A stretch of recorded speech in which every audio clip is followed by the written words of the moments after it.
Sound art is a product that is a speaker and it's art. We combine it together and we call it sound art.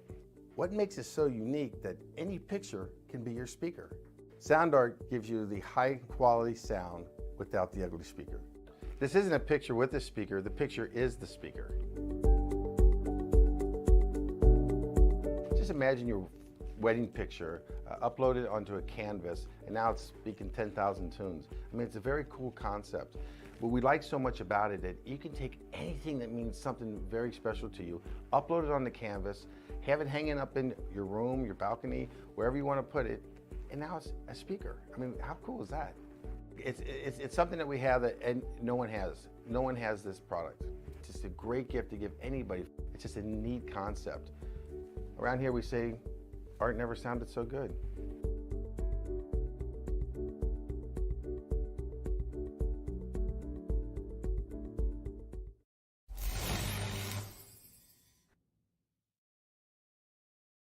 After months of quarantine, we're all interested in how we can become our best self. The team at Permanent Makeup and Cryo is here to help you get the flawless makeup look every day without the extra effort or time. When it comes to your appearance, you deserve the best care that money can buy.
We've been every direction up and down the eastern seaboard, beginning the 13th season of the NORC iRacing Series at Daytona, and now circling back to the virtual Sunshine State in round number 8 at Homestead-Miami Speedway.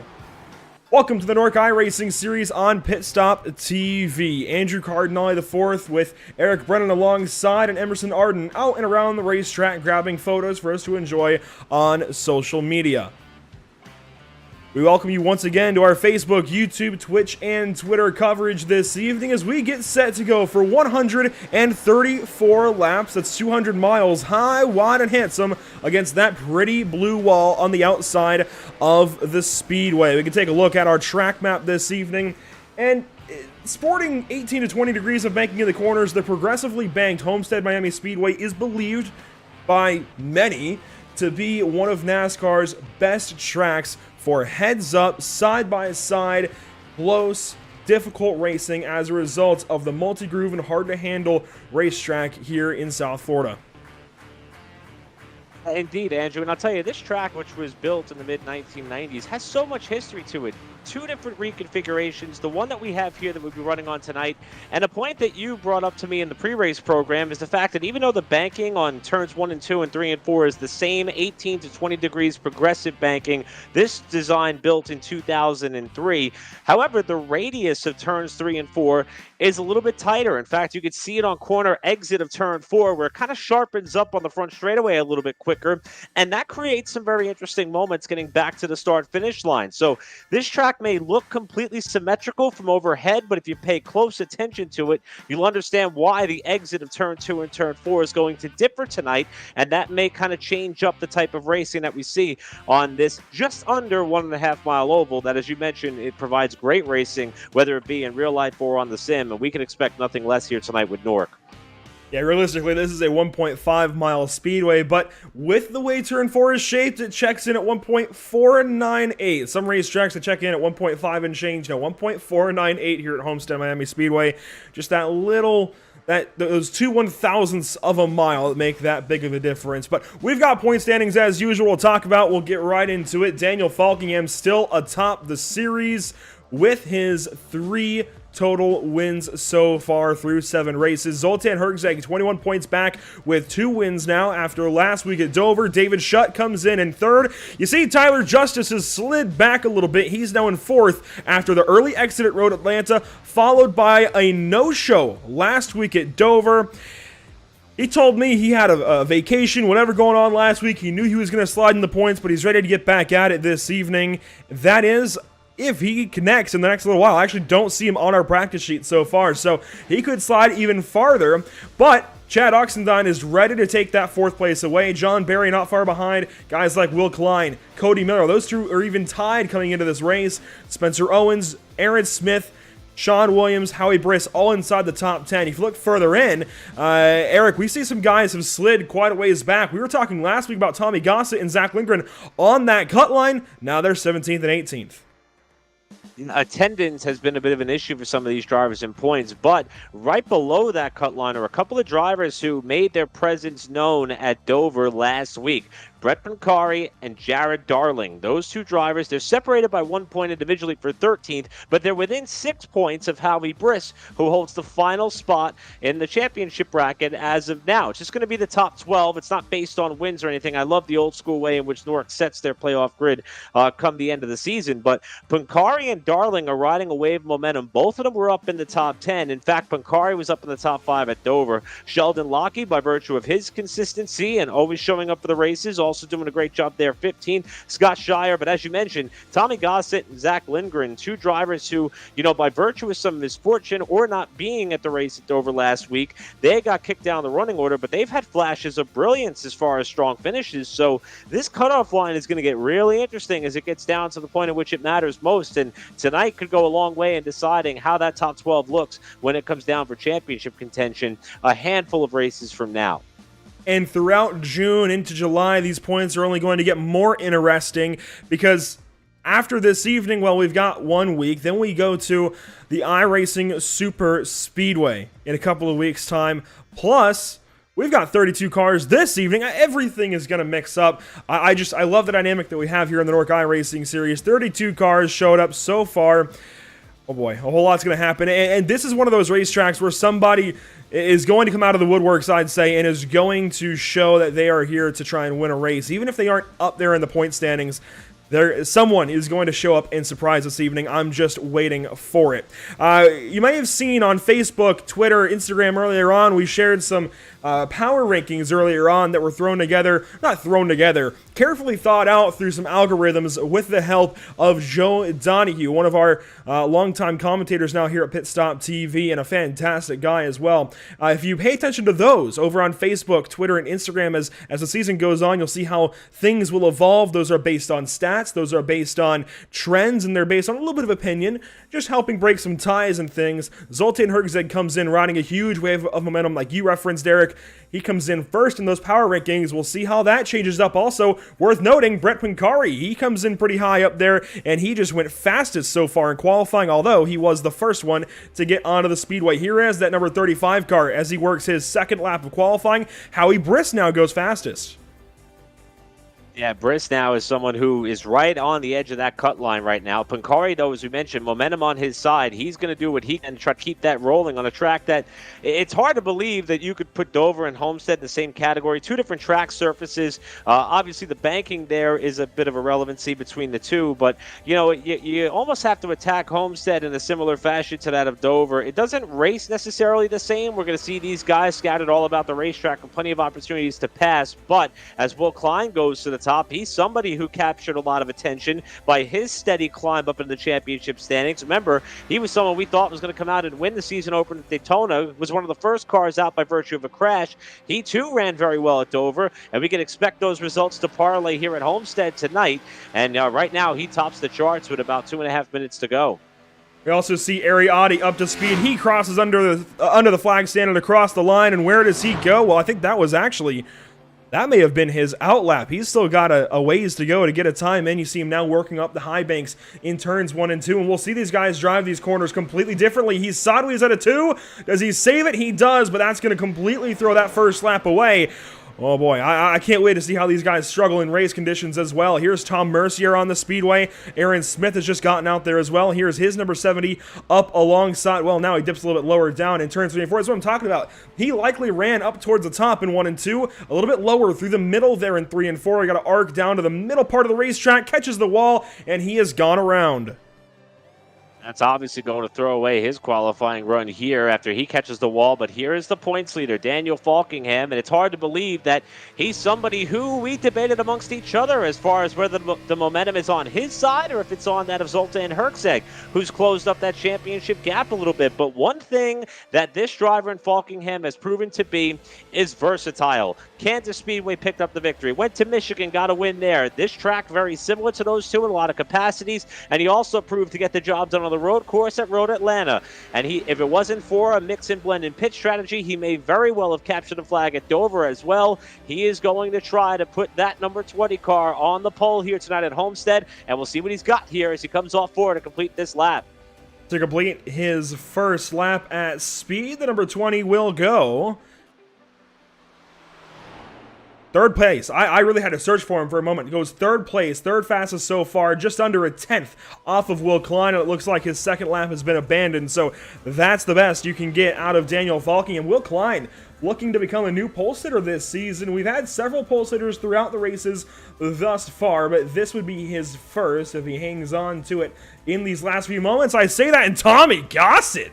All right, buddy, the 54 car goes fastest. The Simnut Toyota Supra really laying down a lap. Yeah, and how about Gossett? You mentioned his return to competition here tonight, and he has gotten himself up in pole contention. Only driver on the series who has more than one pole so far this season is that of Zoltan Herczeg, who is yet to lay down a lap according to the timing and scoring that's in front of me. As the clock runs out, Gossett will come to the line to complete lap 2. Looks like he's not going to make it. The lap of record will stand, and Gossett will be leading us down for green here tonight at Homestead. So Tommy Gossett will take the pole time. It's not quite a lap record. That was set in 2016 by Bobby Zelensky, and Tommy about a second and a half off of that, but we can add him to the list of, well, the growing list of pole sitters like Sean Williams, Zoltan Herczeg, Daniel Falkingham, Chad Oxendine, and Tyler Justice.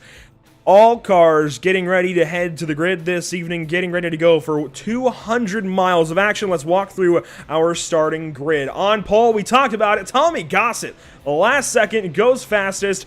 He will beat Will Klein to the punch and take that first starting spot. Starting third this evening, David Schutt in the 5, and points leader, Daniel Falkingham to his outside. Starting fifth, it's Howie Briss in the 97. How about Hayes Booth? He's always quick in qualifying. Hopefully he can close this race out and have a fantastic finish in that 11 car. Starting 7th, John Barry, league owner here in the NORC iRacing Series, alongside Hot Shoe Brett Pancari. Starting 9th place this evening, Chad Oxendine, North Wilkesboro winner, alongside somebody who's on a roll, Ariati.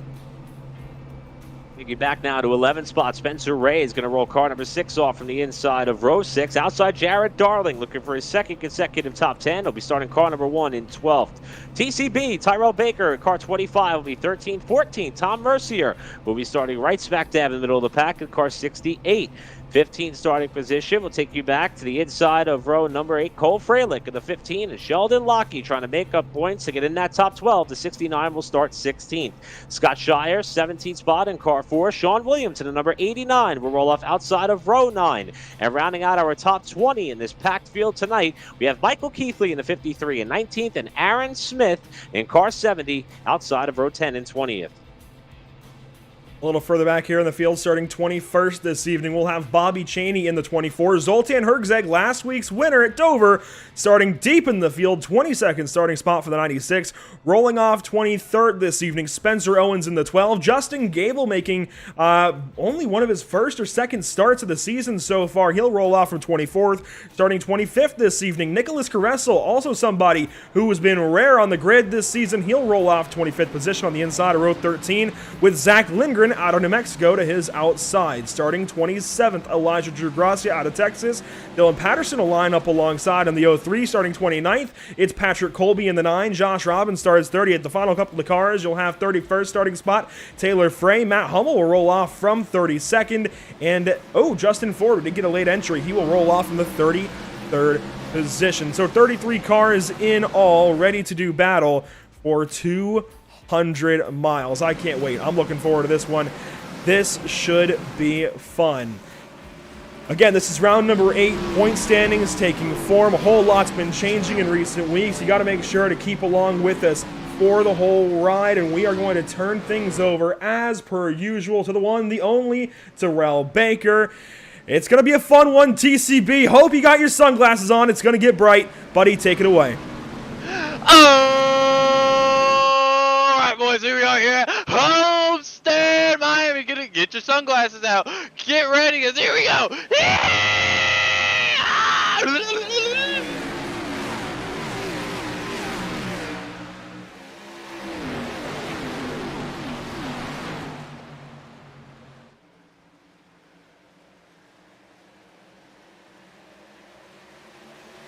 Down the backstretch, a lead change already as David Schutt takes command. You see, we'll race now to turn 3. Falkingham up the inside of Tommy Gossett. And already we've got some problems. It looks like several drivers, at least from my end, are blinking out. Now we've got it all sorted out. And out of turn number 4 to lead the first lap, it will be David Schutt in the iRacing Chevrolet. Caution flag out on the speedway.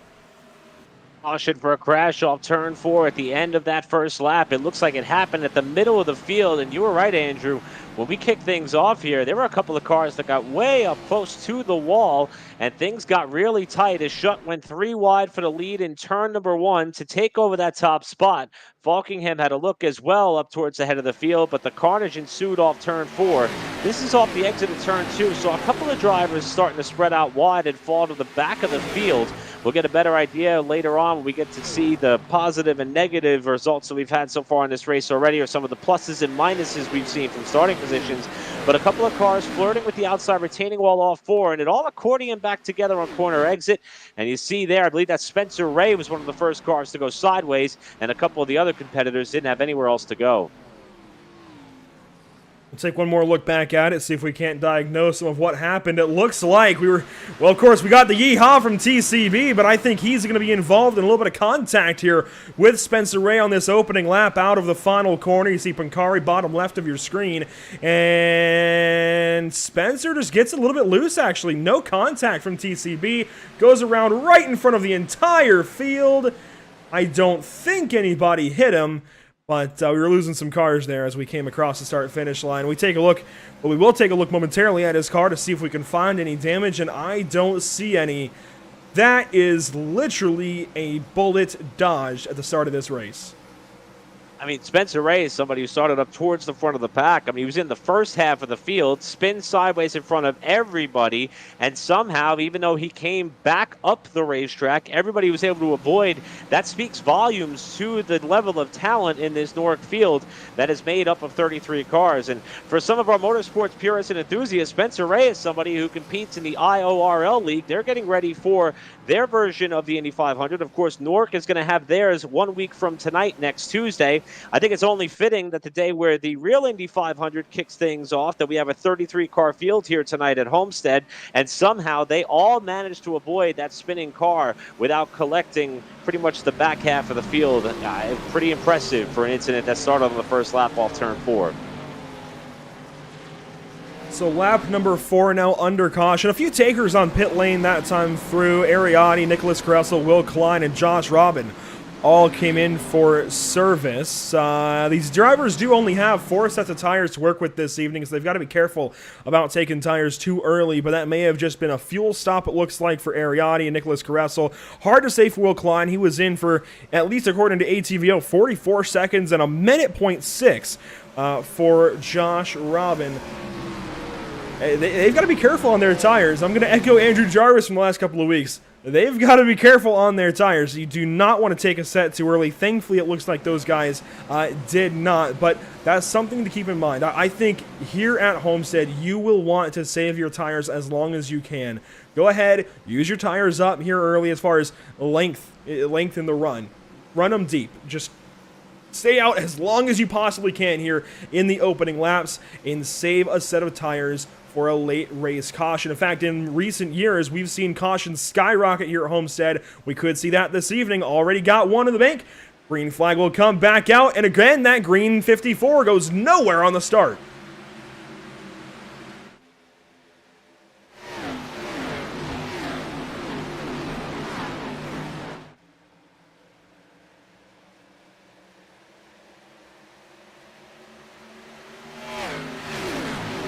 Slightly better this time from Tommy Gossett. Falkingham isn't to his inside just yet, but he'll look low into 3 and 4. Tommy closes the door as David Schutt will lead once more out of the final corner.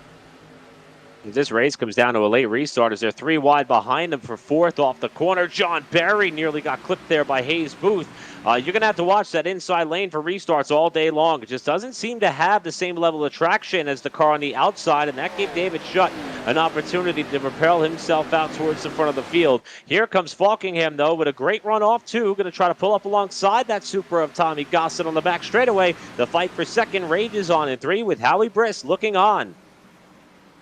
Howie Briss up the inside, and he's making things difficult here for Tommy Gossett. They run side by side up out of turn number 4. David Schutt is not checked out just yet, especially if Daniel has anything to say about it. Watching the battle for third still, Tommy Gossett outside, Howie Briss inside, and the Exalted Chevrolet will dive deep down to the inside of turn number 1 and nose ahead, at least for now, of the Simnut Toyota.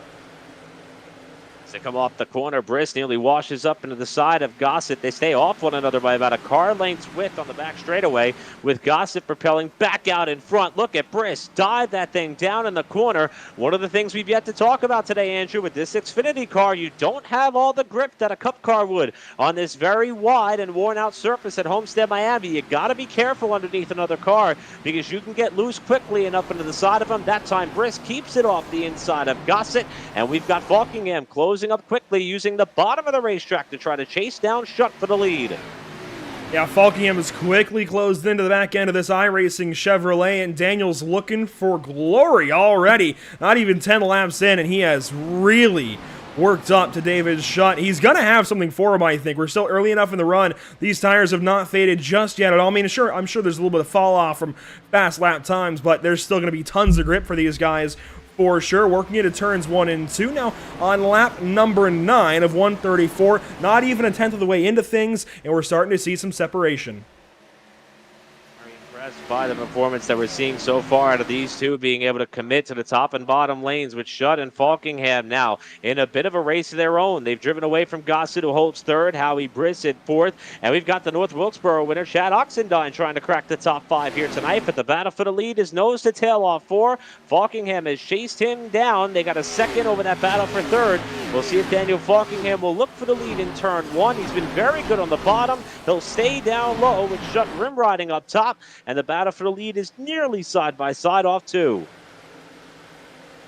Almost side by side. Falkingham has to relinquish that position for a moment. They stay nose to tail down the backstretch. Now, there is some chatter in the YouTube chat. There are separate Indianapolis 500s next week. We'll have an Indianapolis 1000 Tuesday and Wednesday. I want to clear this up. May 25th, 5:30 p.m. Eastern, we'll begin our coverage of the NORC Indianapolis 500. Then the day following, Wednesday, will be the IRL Indianapolis 500. Tuesday, Wednesday, 2 separate 500s. Make sure you're there. But Falkingham is up to the inside of David Schutt, looking a bit like IndyCar racing. I'm surprised that 20 was able to hold on in dirty air and just drive to him into the inside. I mean, the tires are certainly working for him. Takes the preferred bottom side and motors on by, but can he clear him? Momentum goes David Schutt's way, maybe a drag race to the line, barely side by side. I think the move is going to happen in 1 and 2.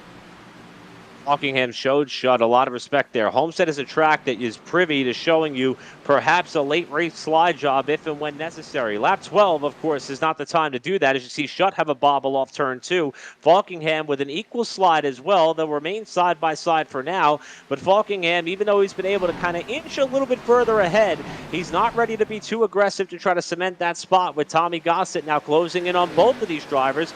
But you've been preaching, there's that slider up the racetrack. And Andrew, I was about to say, we've been preaching tire conservation and the importance of making sure that you could make that rubber last for as long as possible. Typically, the bottom of the racetrack's a little bit harder on those right side tires. We see Schutt now with the crossover to the inside. I'm surprised at how committed to the bottom lane some of these drivers are to try to make these passes early, because that may come back to bite them in the long run.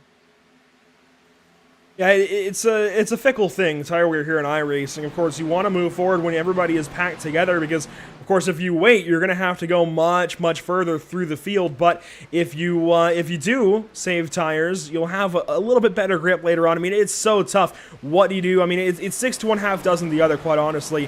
But we see for Falkingham, it's working for him to run that bottom side and now power away from the 5 car. And a lot has changed lately in iRacing as far as what groove is preferred. I think the top is certainly preferred in 1 and 2 usually, although you saw Falkingham on new tires use the bottom effectively. But when you get down to turns 3 and 4, even though iRacing has worked a lot with track parameters and grip levels and such, I just don't think the top side, with the way the bump sits in the middle of the corner and it shoves you to that outside wall, I don't think you want to run the top side, even if they have messed around with it. I think the bottom and middle is still going to prevail. You see, Gossett's working low, and what he's doing here, Eric, is he's putting the left sides on the lower banked seam. He's putting it on the seam, just to the inside of it, actually, and it's kind of de-wedging the car ever so slightly. It's a trick you can use at Kansas as well, and even when you put those tires on the seam, it just frees up the left side ever so slightly, helps you rotate, and now Schutt sees that, moves down in front of Gossett, and tries to defend. Straddling that seam appears to be the name of the game for those who want to perfect that inside line. That's a great observation, and I think we're going to see Gossett try to continue to do that, especially here in 1 and 2. That time, you see it there, nearly on the seam with the left side tires, actually right down the middle, parallel to that Toyota logo on the front of that 54, and he gets a good run off turn 2 and down the backstretch. Meanwhile, Chad Oxendine is starting to close up here. That's that red and black car, the number 66, third in your picture. He has actually been very consistently fast. He's keeping pace pace with the front runners, and not necessarily sure why I said that in terms of surprise, but we know how good of a short track racer he is. In fact, he's had a great season. He's 5th in points so far with a number of top 10 finishes already, and he is keeping pace with these drivers. I'm curious to see if Oxendine can get up to 2nd, what in fact he can do with Falkingham, and it looks like we've had a problem here for Matt Hummel in 93. He's got big damage to the car as the green stays out. We'll see if we can find it. I'm not entirely confident that we will, but he did tow to the pit lane. That's why we saw his crunched up 93. It doesn't look like we'll have any footage there of it, but Matt Hummel problems early, and that's something these drivers have to be careful of. There's a lot of room to spin to the inside and not get a caution flag. If you do spin, make it big. Make it big. Get that caution flag. Chad Oxendine down to the bottom side of David Schutt. And David is certainly committed to running the top. It's a little bit slower early, but it may help him later on. Yeah, right now we're seeing Oxendine get up and around Schutt, the early race leader, who tries to battle back on the inside. Comes Schutt in car 5. He now is going to try that inside lane. You see Oxendine doing exactly what Andrew Cardinale IV mentioned, not going all the way up to the wall in 3 and 4. In fact, ran that middle line through about 3/4 of the way through turns 3 and 4 before he slid up wide to the outside of the racetrack, and that allows him to carry that run down the front stretch and hopefully cement 3rd here, although Schutt gets a good run down low. Now Gossett is starting to close up by the tune of about a half second on Falkingham for the lead, but Oxendine will cement himself up in a P3. Schutt back to 4th, and John Berry rounding out the top 5. And one of the biggest movers in the field early is Bobby Chaney. He has single-handedly driven from outside of the top 10 up into 6th, and he may not be done yet. There's Chaney in front of Howie Briss in that throwback Winstead look on that car. Shades of Jimmy Spencer in the late 90s he's got on that number 24 tonight. Hayes Booth trying to stay up there with him, but Chaney has been very impressive in how he's moved up through the pack early. And Hayes Booth, a big move to the inside of Briss, and he slides in front of that 97 car, takes the 7th position away, so he's following, or starting to follow, Bobby Chaney towards the front. Hayes did start 6th, so he's fallen back a little bit to fall into 8th and then pass for 7th, but he is certainly working on keeping that 11 car as far forward as he can in this race as things progress. Howie Briss battles the inside, but momentum goes Hayes' way as Howie Briss keeps that car in front of Jared Darling, but Jared is starting to move forward as well. And Jared Darling is somebody who I put on my radar coming into this race. We saw him at Daytona run as hard as he possibly could, got taken out in a crash, which that was the story for mostly everybody at Daytona. But Dover was a different breed. Now, granted, he was the first car 1 lap down, but that race ran green for so long, he finished 6th. And he's riding that wave of momentum into Homestead here tonight behind another car who had a great showing in Brett Pancari. These two appeared married to one another. They were married to one another in the standings at Dover throughout most of the night as well. And they're running really close together here on the front straightaway at Homestead, trying to get around Howie Briss, who unfortunately is heading in the wrong direction. Briss now rim riding in 1 and 2, trying to hang on to 8th or 9th spot, with Darling trying to climb up the running order down low in the 1 car. And this is a great fight for that position, but the battle for the lead is starting to heat up once again as well. Suddenly, Tommy Gossett comes alive later in this run. Now, he set pole time and immediately fired off slowly. I'm just going to be honest. Did not nail either one of our, be it the opening start or the immediate restart thereafter. But as this run goes on, Tommy's got something. He is moving forward, and he is all over the back end of Daniel Falking, and we could look at a career day for Tommy Gossett here at Homestead. Gossett, of course, somebody who has shown us so much speed during his NORC stint. And you mentioned that with the success that we saw with that Toyota branding, in fact, it was earlier this season that we saw one of those Supers go to victory lane. But Tommy Gossett wants to be somebody who delivers it. And that body style, whoa, that was a big moment off turn 4 for Gossett. He got very loose trying to keep up with the 20 off the corner, and he nearly paid the price with the back end of the race car stepping out on him. He saves it, but he's got to gather it back in and regroup and try to get back up to Falkingham for the lead. But these two have checked out. Oxendine's about a 1.5 seconds behind trying to close as this battle for the lead continues. But Gossett has to regroup and get back after Falkingham, and he seems to be doing a decent job of it so far. Right back down to that bottom. It's been pretty trusty for him so far, hooking that seam. But he's got to try something different, right? When you get to the guy, when you catch him, you've got to do something different in order to pass. And if he does stay behind Daniel, I think what he does differently is undercut. Yeah, that may be the one thing. You see him here trying to keep that car a little bit lower to get some clean air on the left front fender, helping that car turn a little bit better. However, I'm with you, though, Andrew. That may be what he's trying to do, is perfect that run off the corner and try to undercut his way through. Last time, though, it nearly bit him trying to stay with him. And Falkingham protecting the inside lane here through 3 and 4. And that was how Falkingham got up to the front of the pack. And you see the hands starting to get a little bit more twitchy on Gossett here as this run goes on. And we're starting to see a lot of these cars start to slide around now that they've knocked the new off these tires as we've been underway here for about the last 22 laps or so. Remember, we had the caution on lap 1, restarted. Oh, Falkingham with a big slide for the race lead. This is good stuff. This is why we want 750 horsepower and low downforce in the NASCAR Cup Series. Falkingham down to the inside, drives it to the bottom side of, Gossett drives to the inside rather of Falkingham. I think I got that mixed up for a moment. Regardless, new race leader, 54 car, takes the point out of turn 4. So the big slip there off of turn 2 for Falkingham broke his momentum enough to allow Gossett to perfect the run through 3 and 4. And now Falkingham's going to go to the high side in 1 and 2. That's not a familiar spot. We've seen that 20-car run, and it's going to cost him some ground coming off the corner. Should get a good run down the back straightaway and try to close back up, with Oxendine now being a tick quicker than both these two. As we drop back and look at this battle for position, Bobby Cheney is not done yet. We talked about that impressive charge up to the front. Look at him cracking the top 5. What an amazing start to the night for Bobby Cheney as he's gotten by John Berry and Brett Pancari for the time being. We may have just had a problem for David Shutt. You saw him drop through the order. I believe he's starting to have some connectivity issues. Pops back into 4th place. So hopefully that holds on to the driver, for the driver of the 5 car. You see him in front of this battle with Bobby Cheney and Pancari as they drive by John Berry. That 74 car, he's been great this season. Comes in a fantastic position in the points and fantastic stats to boot as far as getting top 10s and just notching good finishes. But he's going backwards right now. We're nearing 100 laps to go, so we're a little ways into this race, about 50 miles or so, a little bit under right now. It's Pancari, a fantastic drive to the inside of that 24, and Cheney's starting to go backwards. These guys are just swapping positions left and right, but John Berry's got to figure something out and move in the forward direction. And we talked about it earlier, how this track is conducive to that rubber band effect. Drivers who push hard very early and get themselves closer towards the front of the pack, they find themselves in a position of strength early and then are in danger of falling back at the end of the run. And I'm not sure that maybe we're not seeing that out of Falkingham, who led early, or Bobby Cheney, who rode his way up to the front of the pack quickly.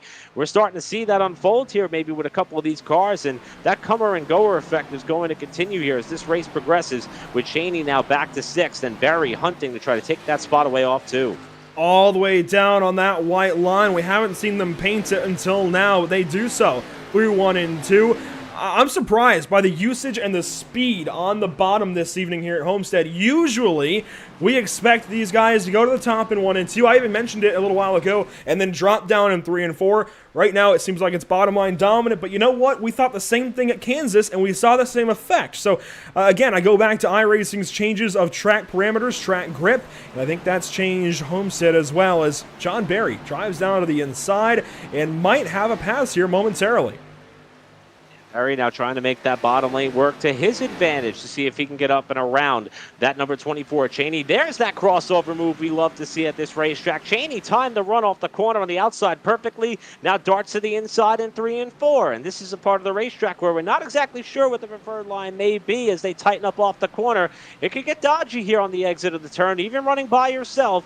And that time it's Berry with the advantage up top to cement the spot for now. Cheney 7th, Hayes Booth riding just behind in 8th.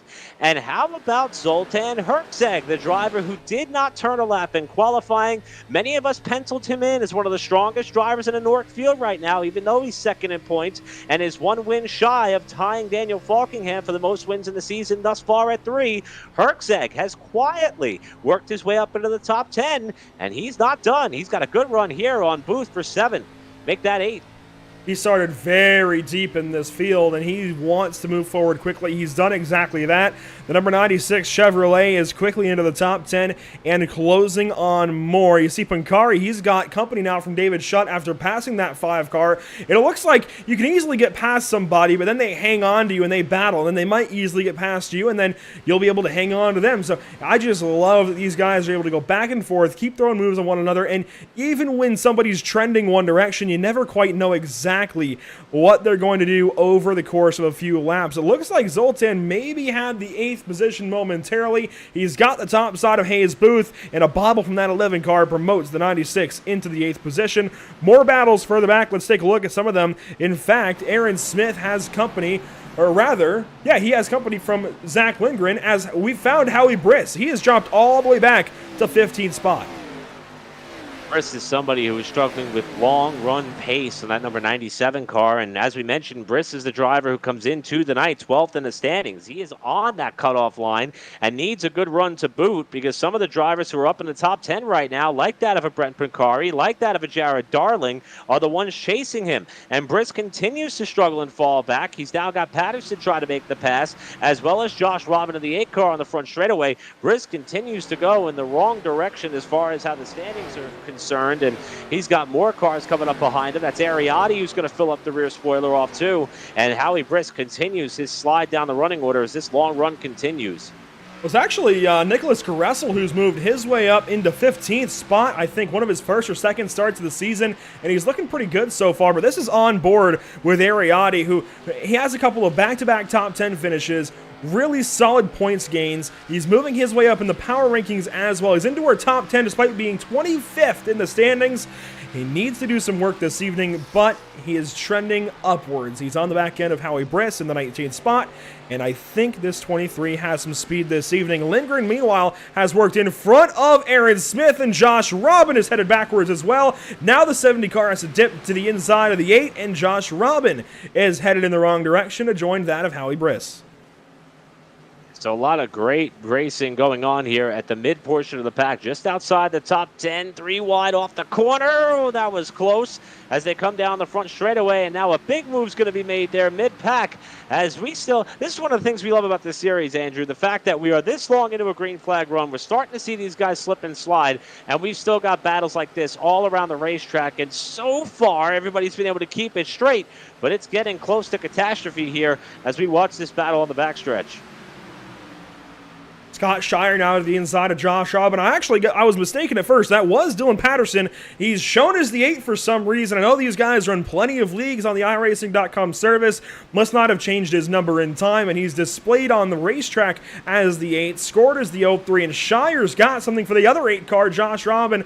And so I got those two mixed up for a moment. But Shire, he dives to the inside. That is good for the 16th position. For the moment, he's going to use Patterson as a pick, and Josh didn't want to go 3 wide. The man who farms naders and chases naders, he's got his work cut out for him if he wants to get by that other 8 car.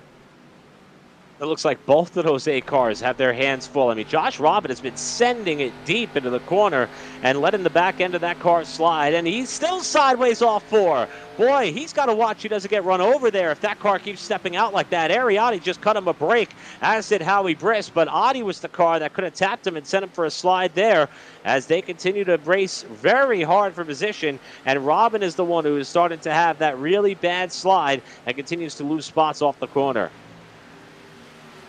So Josh Robin regroups, Ariotti goes by, and they continue to battle. Up at the front of the field, you're looking at Daniel Falkingham, who's now lost over a second and a third to leader Tommy Gossett. I don't know where this guy came from this evening, but he has got speed, and I like everything that we're seeing out of Tommy this evening. This could be huge as far as launching him back into a championship threatening position and possibly running after guys like Zoltan Herczeg and Daniel Falkingham.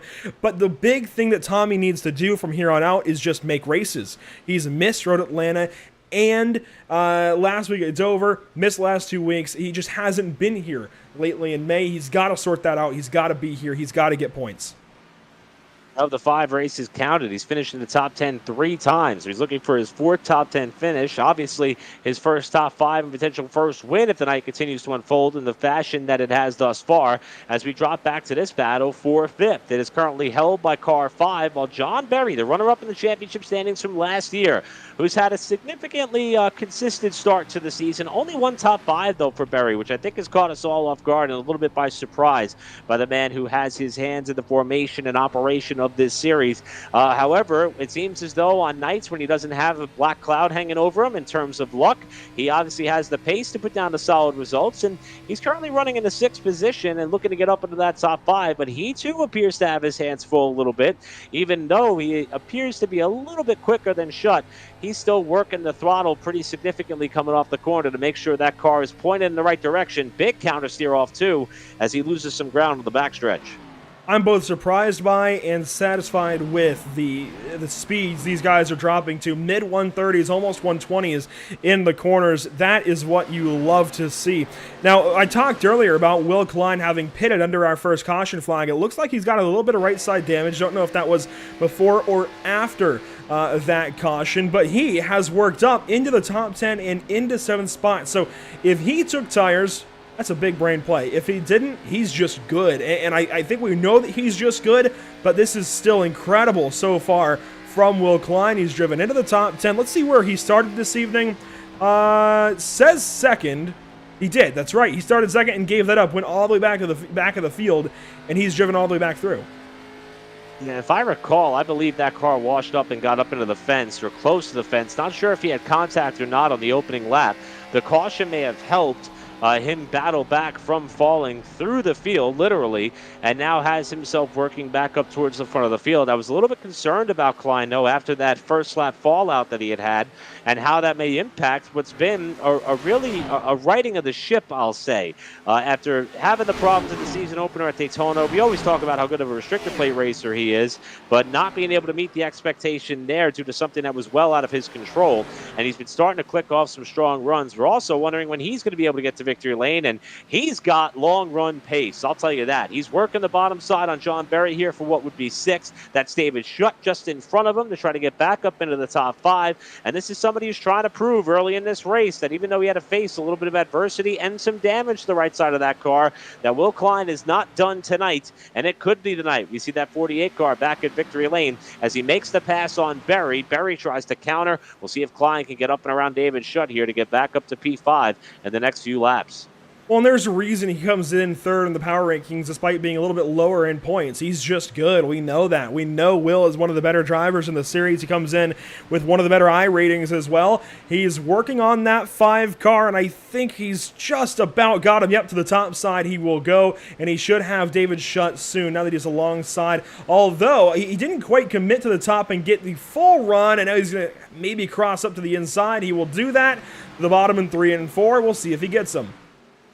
Really impressed by this pace as we see Klein work the bottom line on Schutt, who blinks out of the screen, albeit momentarily, and a good run for John Berry on the very bottom of the racetrack at 3 and 4.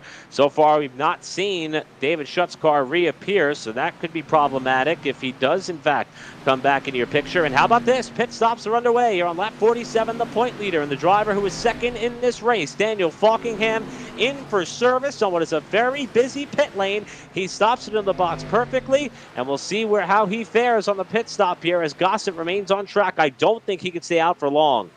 Other drivers who have pitted so far include Terrell Baker on your screen now, including Aaron Smith, Howie Britt, Dylan Patterson, Sheldon Lockie, Tom Mercier, Cole Freilich, Michael Keithley, Justin Ford. They all snuck in, and now we're just waiting on race leader Tommy Gossett to make his move. Still on the racetrack, this number 54. I mentioned earlier about a possible undercut for Tommy if he couldn't get by Daniel Falkingham. Well, he's just been undercut. Does he try and stay out longer and run those tires and try and eliminate a pit stop? Or does he come in and take tires reactionary to Daniel Falkingham? He's staying out, and I think I like this. If you miss the mark with the pit stop, take a chance, especially when you come in almost out of this top 20. He's got to do something to rejuvenate his season, and this could be it. Here's the other element to think about. I mean, the fact that now you're going to have guys out there on fresher tires, a lot of variance in speeds between two halves of the field here.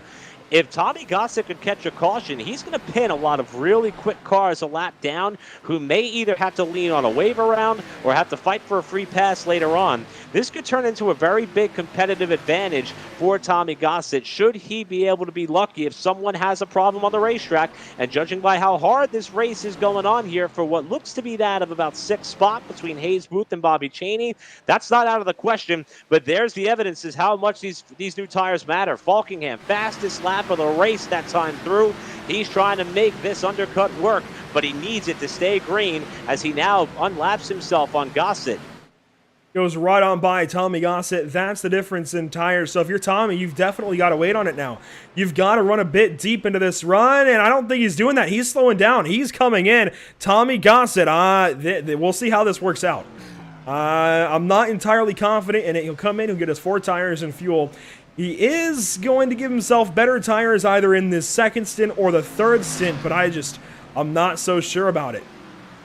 Yeah, I'm not sure that what we just saw on the racetrack with Falkingham being able to unlap himself, if that's ever going to come back to Gossett unless this run stays green pretty much until the next pit cycle. So I'm with you. I think he kind of made his bed and probably should have stuck to that strategy all the way to its completion. Right now we're seeing John Berry come in for service. Chad Oxendine has pretty much been 3rd all night. Spencer Ray, who's trying to come back from the opening lap spin.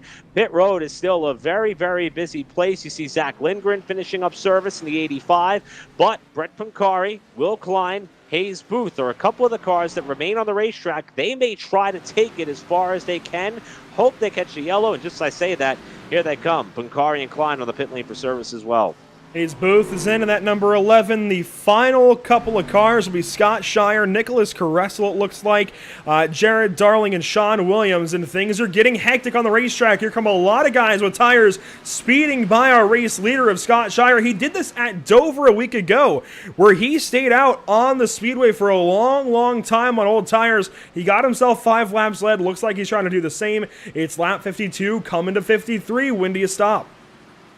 Well, the scary part of this is the closing rate of the cars on fresher tires. I mean, you saw it there. Shire nearly got run over by about 3 cars that time coming through 3 and 4. But I think at this point, you got to run that tank dry because a caution may flip this race upside down. We see there that there are still about 10 cars on the lead lap as things run. The problem is still on the lead lap includes some of the drivers who stopped already. So it's not going to be as beneficial as it would have been should this have happened earlier in the stint. But I think we're looking at the driver who will inherit the lead once the rest of the 5 cars or so come down for service in that of Daniel Falkingham. And look at that delta there back to Tommy Gossett on the bottom right-hand portion of your screen. 7 seconds plus was the difference. We're waiting for it to adjust there, but it looks like it's going to be about 7 seconds or so was the difference in that undercut move from Falkingham to Gossett.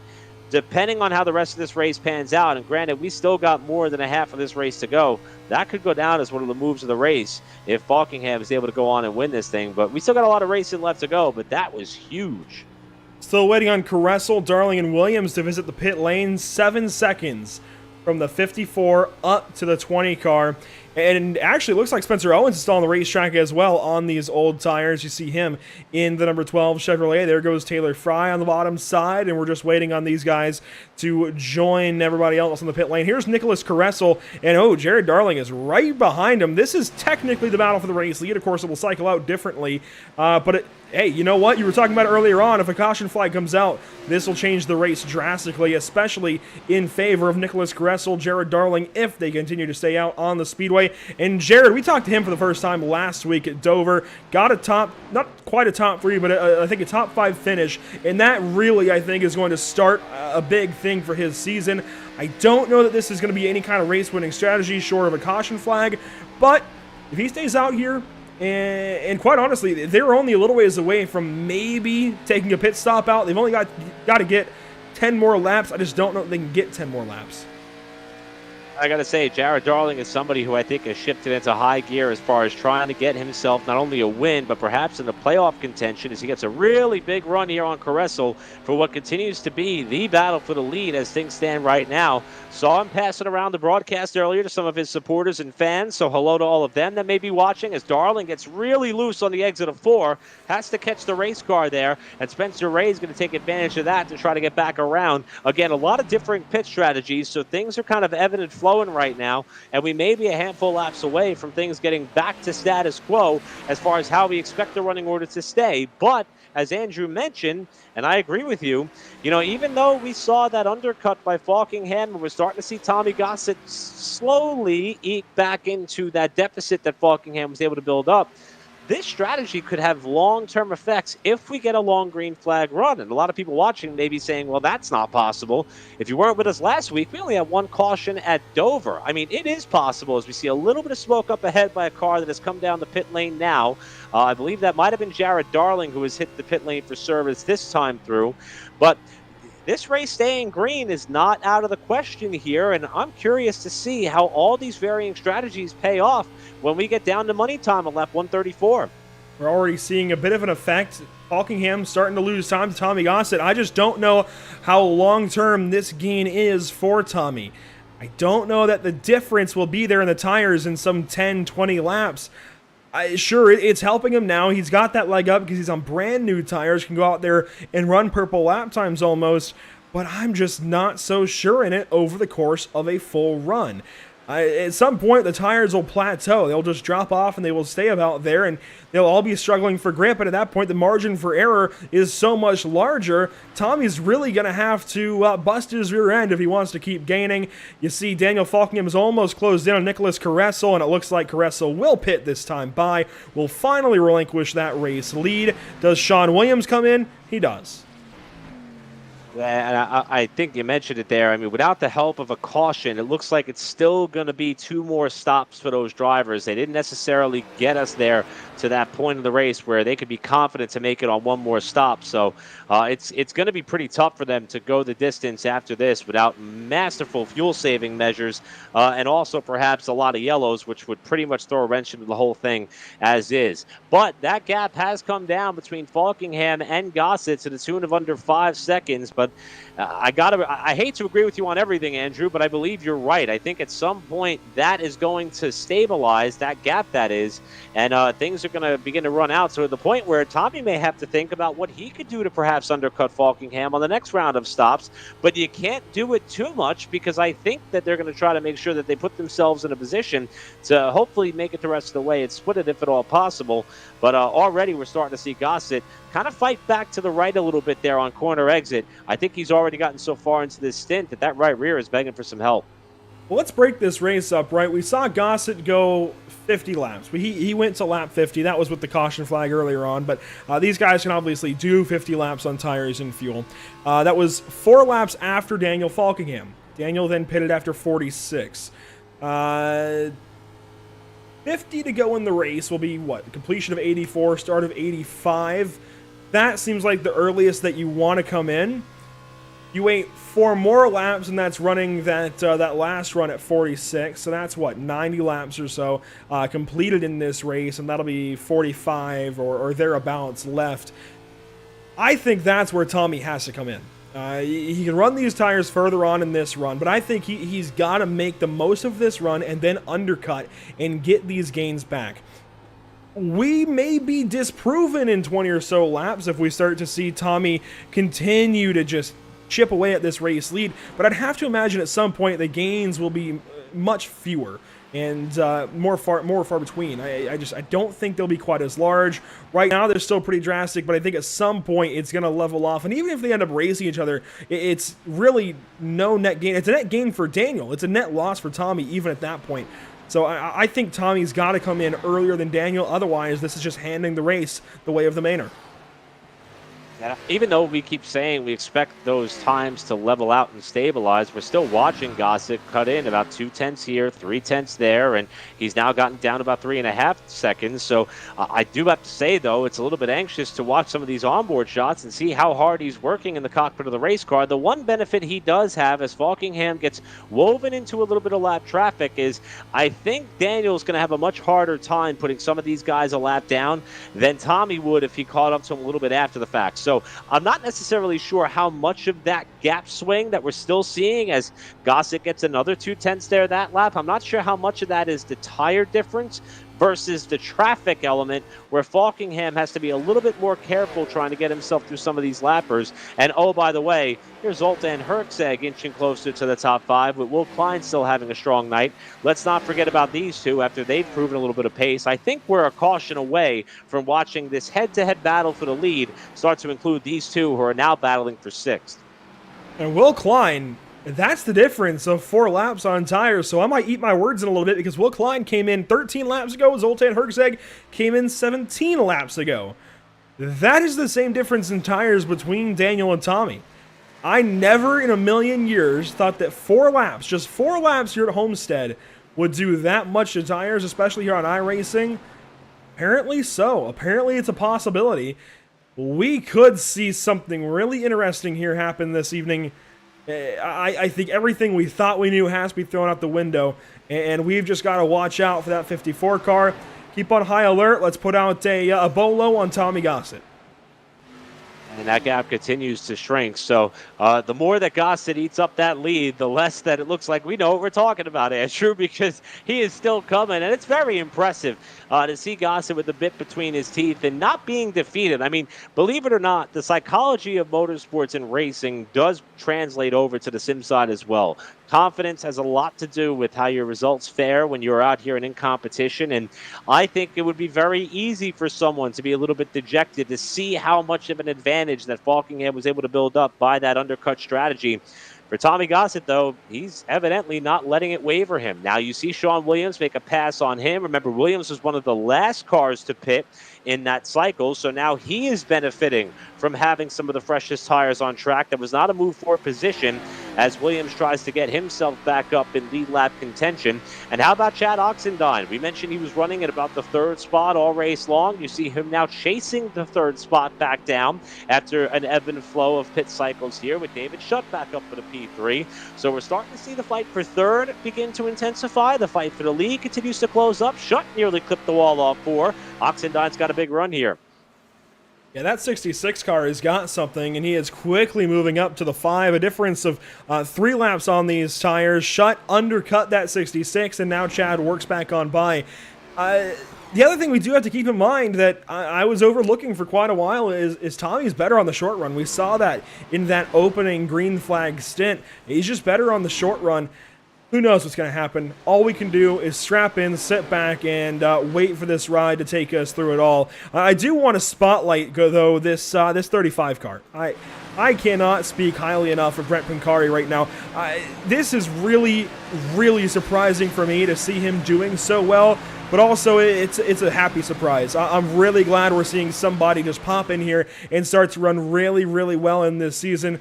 Brent Pancari in the top 5. There's a reason he's rated so highly on our power rankings coming into this evening, and he's only going to continue to climb in the points. Yeah, not only will he climb in the points, he'll continue to climb in our power rankings. I mean, with the championship reset that'll be coming with that top 12 come playoff time, Pancari's putting himself in a position where this level of consistency and strength could really be rewarding come season's end. And it's not just a matter of the results he's putting together, but it's the fashion in which those results are coming. We mentioned only 1 caution at Dover. That means that Brett pretty much drove his way up into the top 5 and stayed there. He's pretty much drove his way up into the top 5 and is staying here at Homestead against a very stacked field. I mean, look at some of the cars he's in front of right now. Will Klein, John Berry, Zoltan Herczeg. He's not getting these positive results by virtue of attrition or luck of strategy. He is earning them by just going out there and showing that he knows how to get the job done.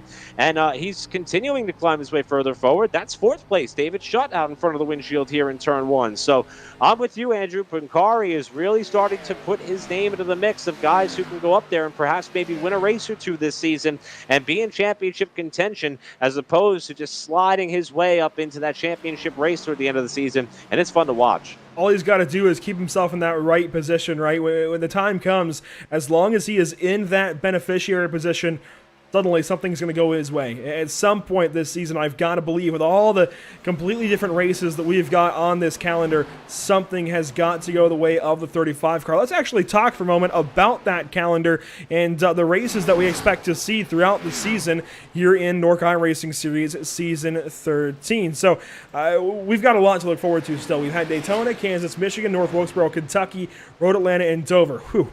Take a breath there. Homestead this evening, iRacing Super Speedway in 2 weeks to start off June. Then, and I think literally on June 1st, that's interesting as well. Then Iowa Speedway, Nashville Fairgrounds, Auto Club, the duels at Talladega, Martinsville, Road America, Atlanta, and Legacy Daytona to wrap up the regular season. Then, Eric, we head to Indianapolis, Texas, Bristol Dirt, Darlington, Phoenix, Chicagoland, Las Vegas. The thing I like, there's a lot of driver racetracks on that schedule. You've got the super speedways to kind of mix things up with the iRacing Super Speedway and Talladega duels. You've got the short tracks like Iowa and Nashville. You've got another road course, which Daniel Falkingham is licking his chops on there, with Road America still to come. Legacy Daytona to settle it all is a last chance wild card. And then those tracks in the championship are all very difficult as well. And you look at that schedule from a distance, you say, okay, Texas, Chicagoland, Vegas, all mile and a half. For these guys, they have produced some of the most incredible racing, with tonight being more proof of that. And I'm excited that things are going to wrap up at Vegas, because that has turned into a very fun track on the sim as well, and on the real life spectrum of things. This is a cream rises to the top type of schedule, with a cream rises to the top type of entry list and field of drivers. And the racing product has proven that. We look forward to this.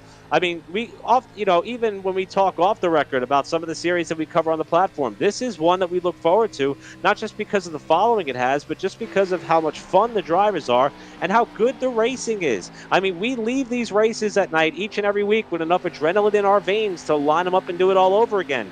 I know the drivers need a break, but we sure as heck don't.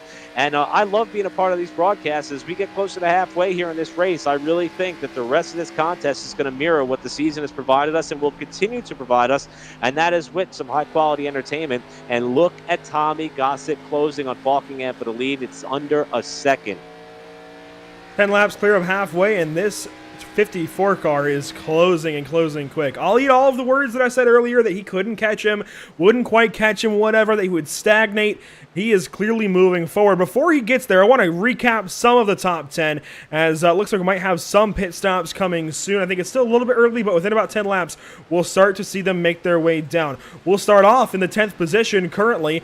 It is none other than Hayes Booth in this 10th spot. The driver of the number 11 finally having a race go his way. I like what we're seeing. He's just got to close this race out. No mistakes from Hayes Booth, and he's got a top 10 on his way. Yeah, Booth has been somebody who has been very, very strong. But how about Bobby Chaney? Now, he started back in 21st position, made his presence known very quickly in this race, worked his way up into the top 5, has now stabilized in 9th with a loose race car off the corner. But Bobby Chaney is someone who is also outside looking in the championship top 12. He's looking for a strong run here tonight, and he's no bull, that's for sure. He's running in the 9th spot. Running 8th is Zoltan Herzeg just ahead. He's got some right side damage. Last week's winner at Dover. Kentucky race winner as well. He's on top of the power rankings, but isn't delivering just yet this evening. A pit stop still to go. That could still change. We'll watch the trends. And speaking of trends, John Berry's been on a positive one. Picked up 3 spots by virtue of his strong finish at Dover last week, and he's going to try to pick up even more here tonight. He's got that car up in the 7th position, right where he started. So a pretty ebb and flow kind of night for Berry, who we've seen up in the mix for the top 5 momentarily. He's got that 74 car riding in the lucky number 7 spot. He's going to be looking for more in the second half of this race, as Berry is now trying to continue his climb up the championship standings and holds down the 7th spot for now.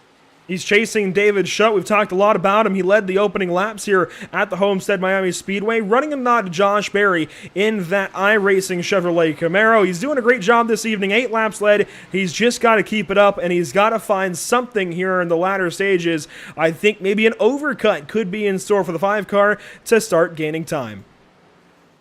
Will Klein comes into the night with 3 top 5 finish. As they run, he would be able to potentially capture his 4th. However, the box score doesn't tell the whole story. He got into the wall in the opening lap, fell to the tail end of the pack, has worked his way up in the 5th spot, and that is where it currently rides, perhaps hoping for a caution to see if he's got something for the leaders. But it's been a great night so far for Will Klein, who comes into the night 7th in points, and he is strong tonight on a long run.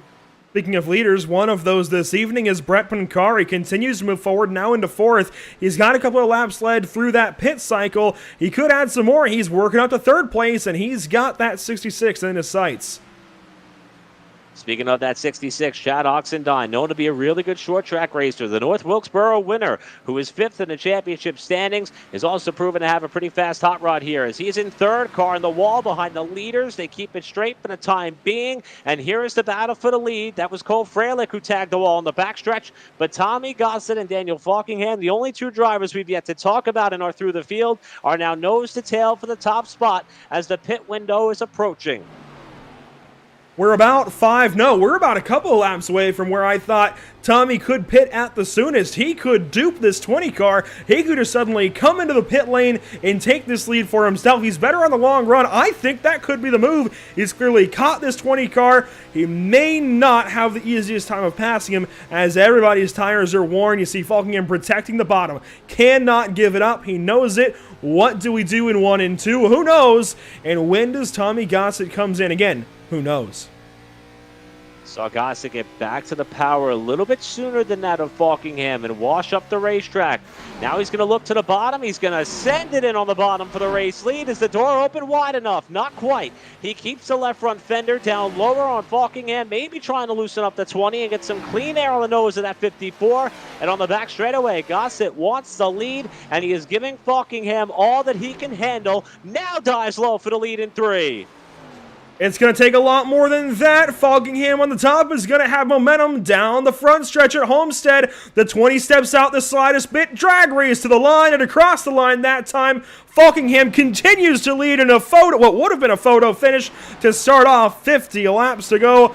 I don't know what that margin was, but I wish I did, as now Gossett draws draws ahead on the bottom, leans on that 20 car, the momentum to the top side, and maybe, just maybe, he can run the top in 3 and 4. Daniel's trying to defend still, but I think Tommy's got him. They almost meet one more time, the center of 3 and 4, as close as you can get, and finally, Tommy Gossett takes the race lead uncontested.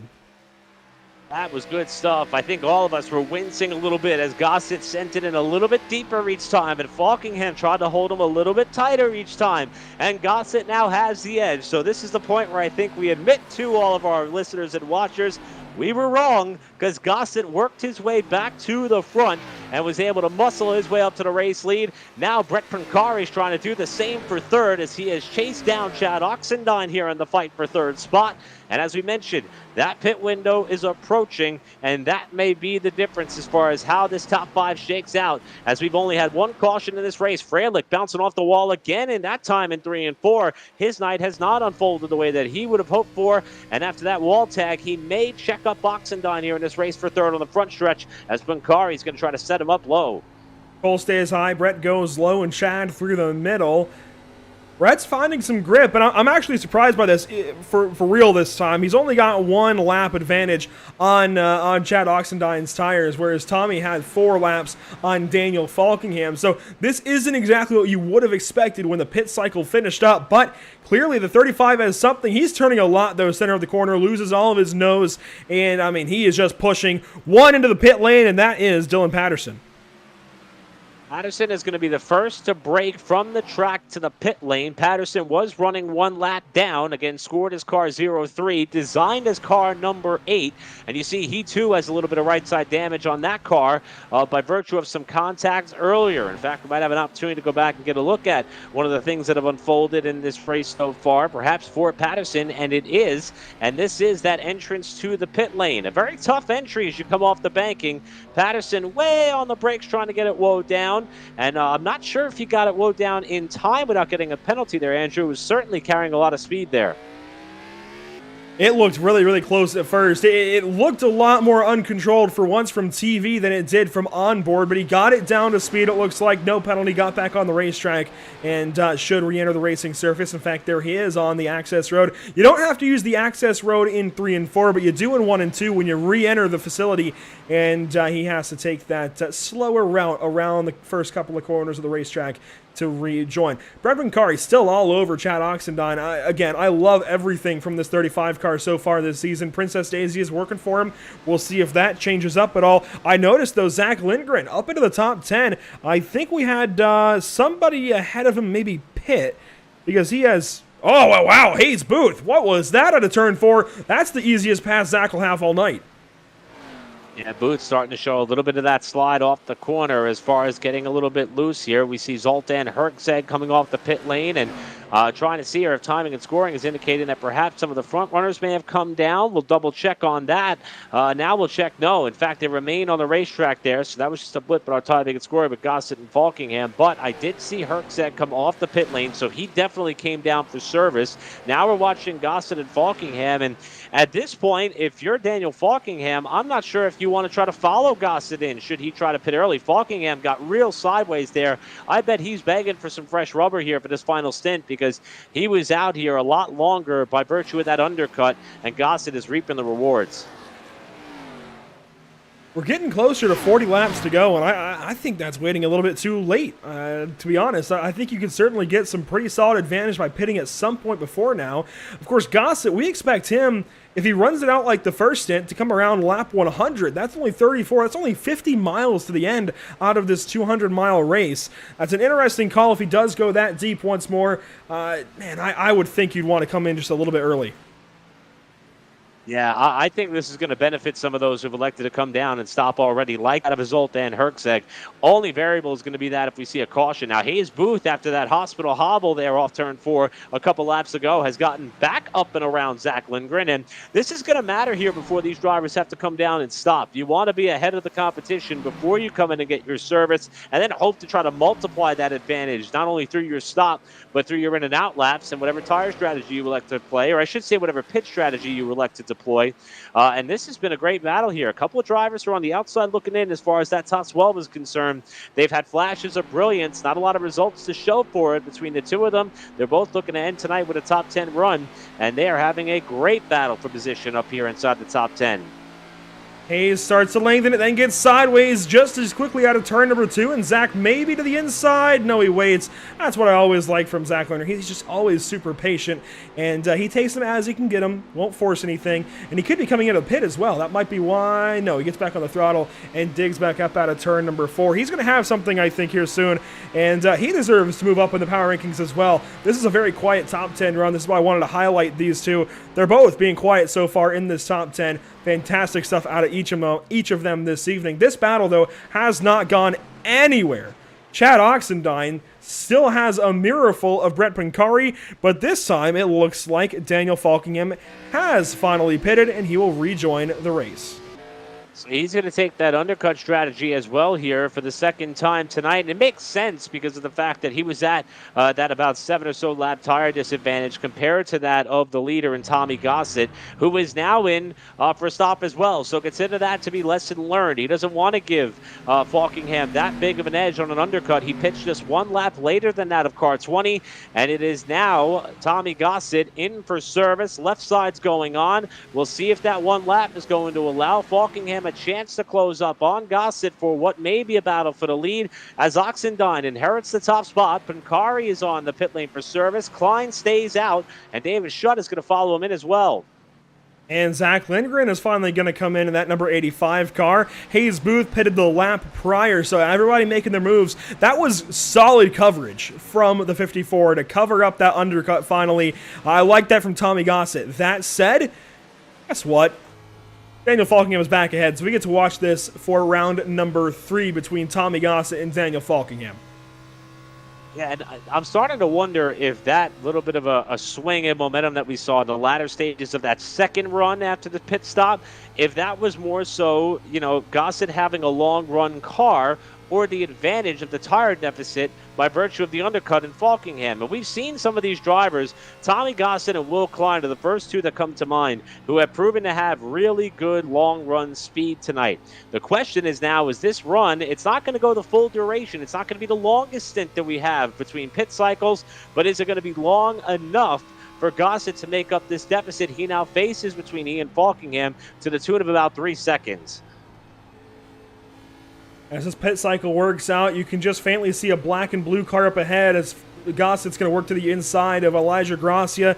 Cole Freilich now up ahead. They've already cycled out to 4th and 5th in the field. They've just got 3 more cars to pass. One of those is in the pit lane, John Barry in the 74. Chad Oxendine still on the speedway, though. And actually, we're going to try and catch up with these guys up front. There's Will Klein in turns 1 and 2. There's Chad Oxendine just ahead. we could see a little pass before too long. And actually, no, that's digging out of turn number 4 because that 48 is in the pit lane. And I said it momentarily a couple of moments ago, but Will Klein and all that he's had to battle back from here tonight, he has proven to have one of the fastest cars on the long run. He was closing in on that battle for third that we were watching earlier with Chad Oxendine and Brett Pancari, and now he is one of the last cars to come in here, so he's going to have some of the freshest tires for the end of this race, which is going to turn into about a 35-lap sprint to the checkers, barring a caution. And I think that if he could materialize that, not only having some of the freshest tires late in the going, but also parlay it with some of that long-run pace that he's had, Klein may very well get up in the top 5 contention, and I think he's just about a yellow away. But, Andrew, we're about 34 laps shy of having back-to-back races with just one yellow flag. It speaks volumes about the character and talent in this series, and they have still provided a very interesting bit of content to watch. And we're not done yet. Oxendine is about the last car, along with Elijah Gracia, I believe, who is yet to pit. Taylor Frey as well, who sits 6th. Still a couple of cars make that 3 cars or so in the top 10 and have yet to make stops. Oxendine's going to try to milk this baby as long as he can and hope Josh Robin, which he's going to get. Oh my goodness. Chad Oxendine just caught the field sleeping. Josh Robin has spun around out of turn number 4. I was about to bring up the stat that this would be the first time, if it held, since 2015 that NORC had just one caution at Homestead. Now we've got 2. This changes everything. Literally changes everything. What in the world just happened? So Josh Robin, who is scored as car number 8. We mentioned that visibly there were 2 8s in the field. This one, though, is Josh's, of course. Scott Shire is not that far behind him. We saw that car blink out there momentarily. Those 2 were running in close proximity to one another. And next thing you saw, we looked up, and it was Robin who was spinning off the corner and down the main straightaway. Robin is somebody who, got up and led laps at Daytona, has not had the season that he may have hoped for as Robin. And there you see, right at the start-finish line, that car has already gone sideways. So curious to see if we'll know what may have taken place there. But I'm sure that Chad Oxendine, at the time of the caution, even though he is not the only car on the lead lap, he is going to have a significant advantage here. He'll be able to come down, put fresh tires on. He'll have to restart at the tail end of the lead lap cars if they elect to stay out. And Andrew, do they have tires left for some of those guys who just came in? Oh yeah, they've got 4 sets. They're perfectly fine on tires. Oxendine, the first out of the pit lane, he had 20 seconds or so on everybody else. He came in way sooner than anybody else even thought about getting to their box. Easy run out of the pit lane for the 66. Gossett will leave 3rd behind Daniel Falkingham, who you saw leave. This field very quickly came into the pit lane. I'm very surprised iRacing put them into the pits that quickly because there was no chance for them to pack up, and you see the effect of it. So many cars caught a lap down. In fact, we're going to be talking about Zach. Well, you know what? The list is too long right now. Timing and scoring just isn't even having fun with it.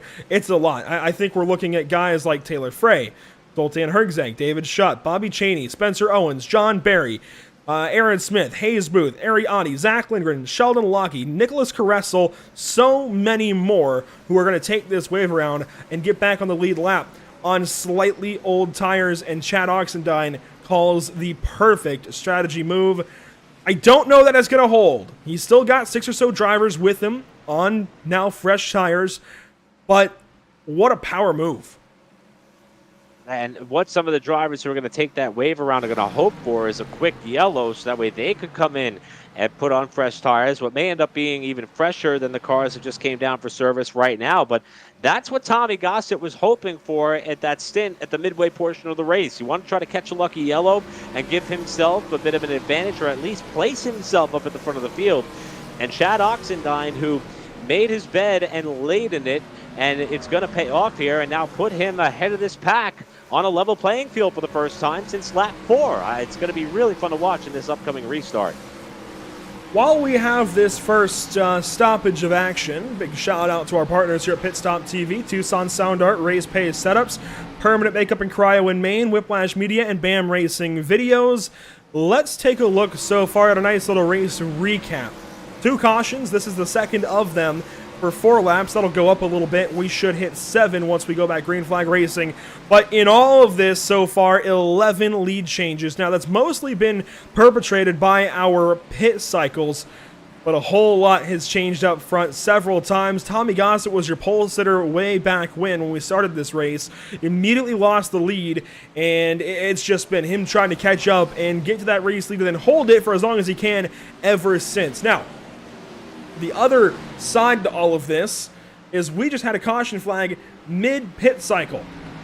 Something that used to happen a whole lot in NASCAR. Will Klein, Zoltan Hergzeg, they're bringing up the rear of this group that was able to stay on the lead lap. They will file in behind guys like Chad Oxendine, who was the one to stay out, along with Daniel Falkingham, Tommy Gossett, Brett Pancari, Elijah Gracia, Taylor Frey. They had all pitted. And you know what? Actually, I say that. I don't think Taylor had pitted yet. I don't know where else that 21 car would have come from, but it's going to work out for him. He is up in this top 6 now. Boy, I can't wait for whatever is going to happen on this restart. You'll see everybody tries to catch up here after their wave around.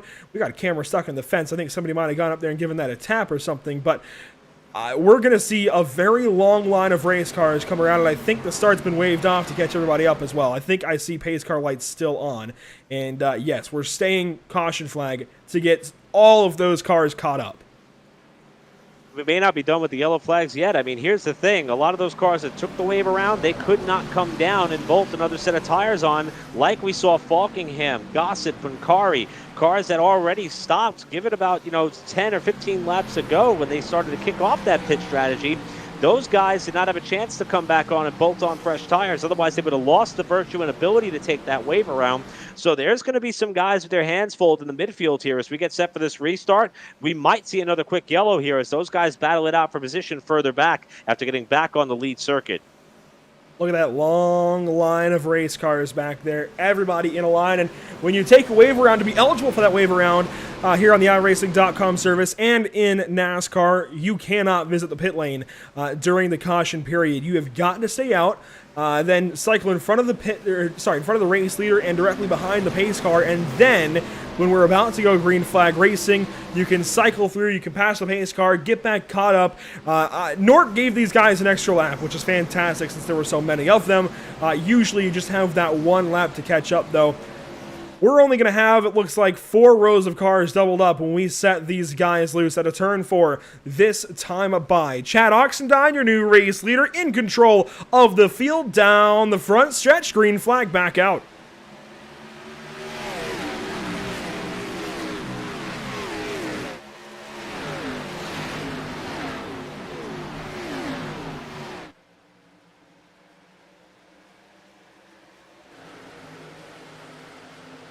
Falkingham quickly fought to the outside of the 66 for a moment, but couldn't quite hold it up there, and now he's bobbing and weaving, trying to get to the inside of Chad Oxendine. 1, 2, 3 in a row, Ford, Chevrolet, Toyota.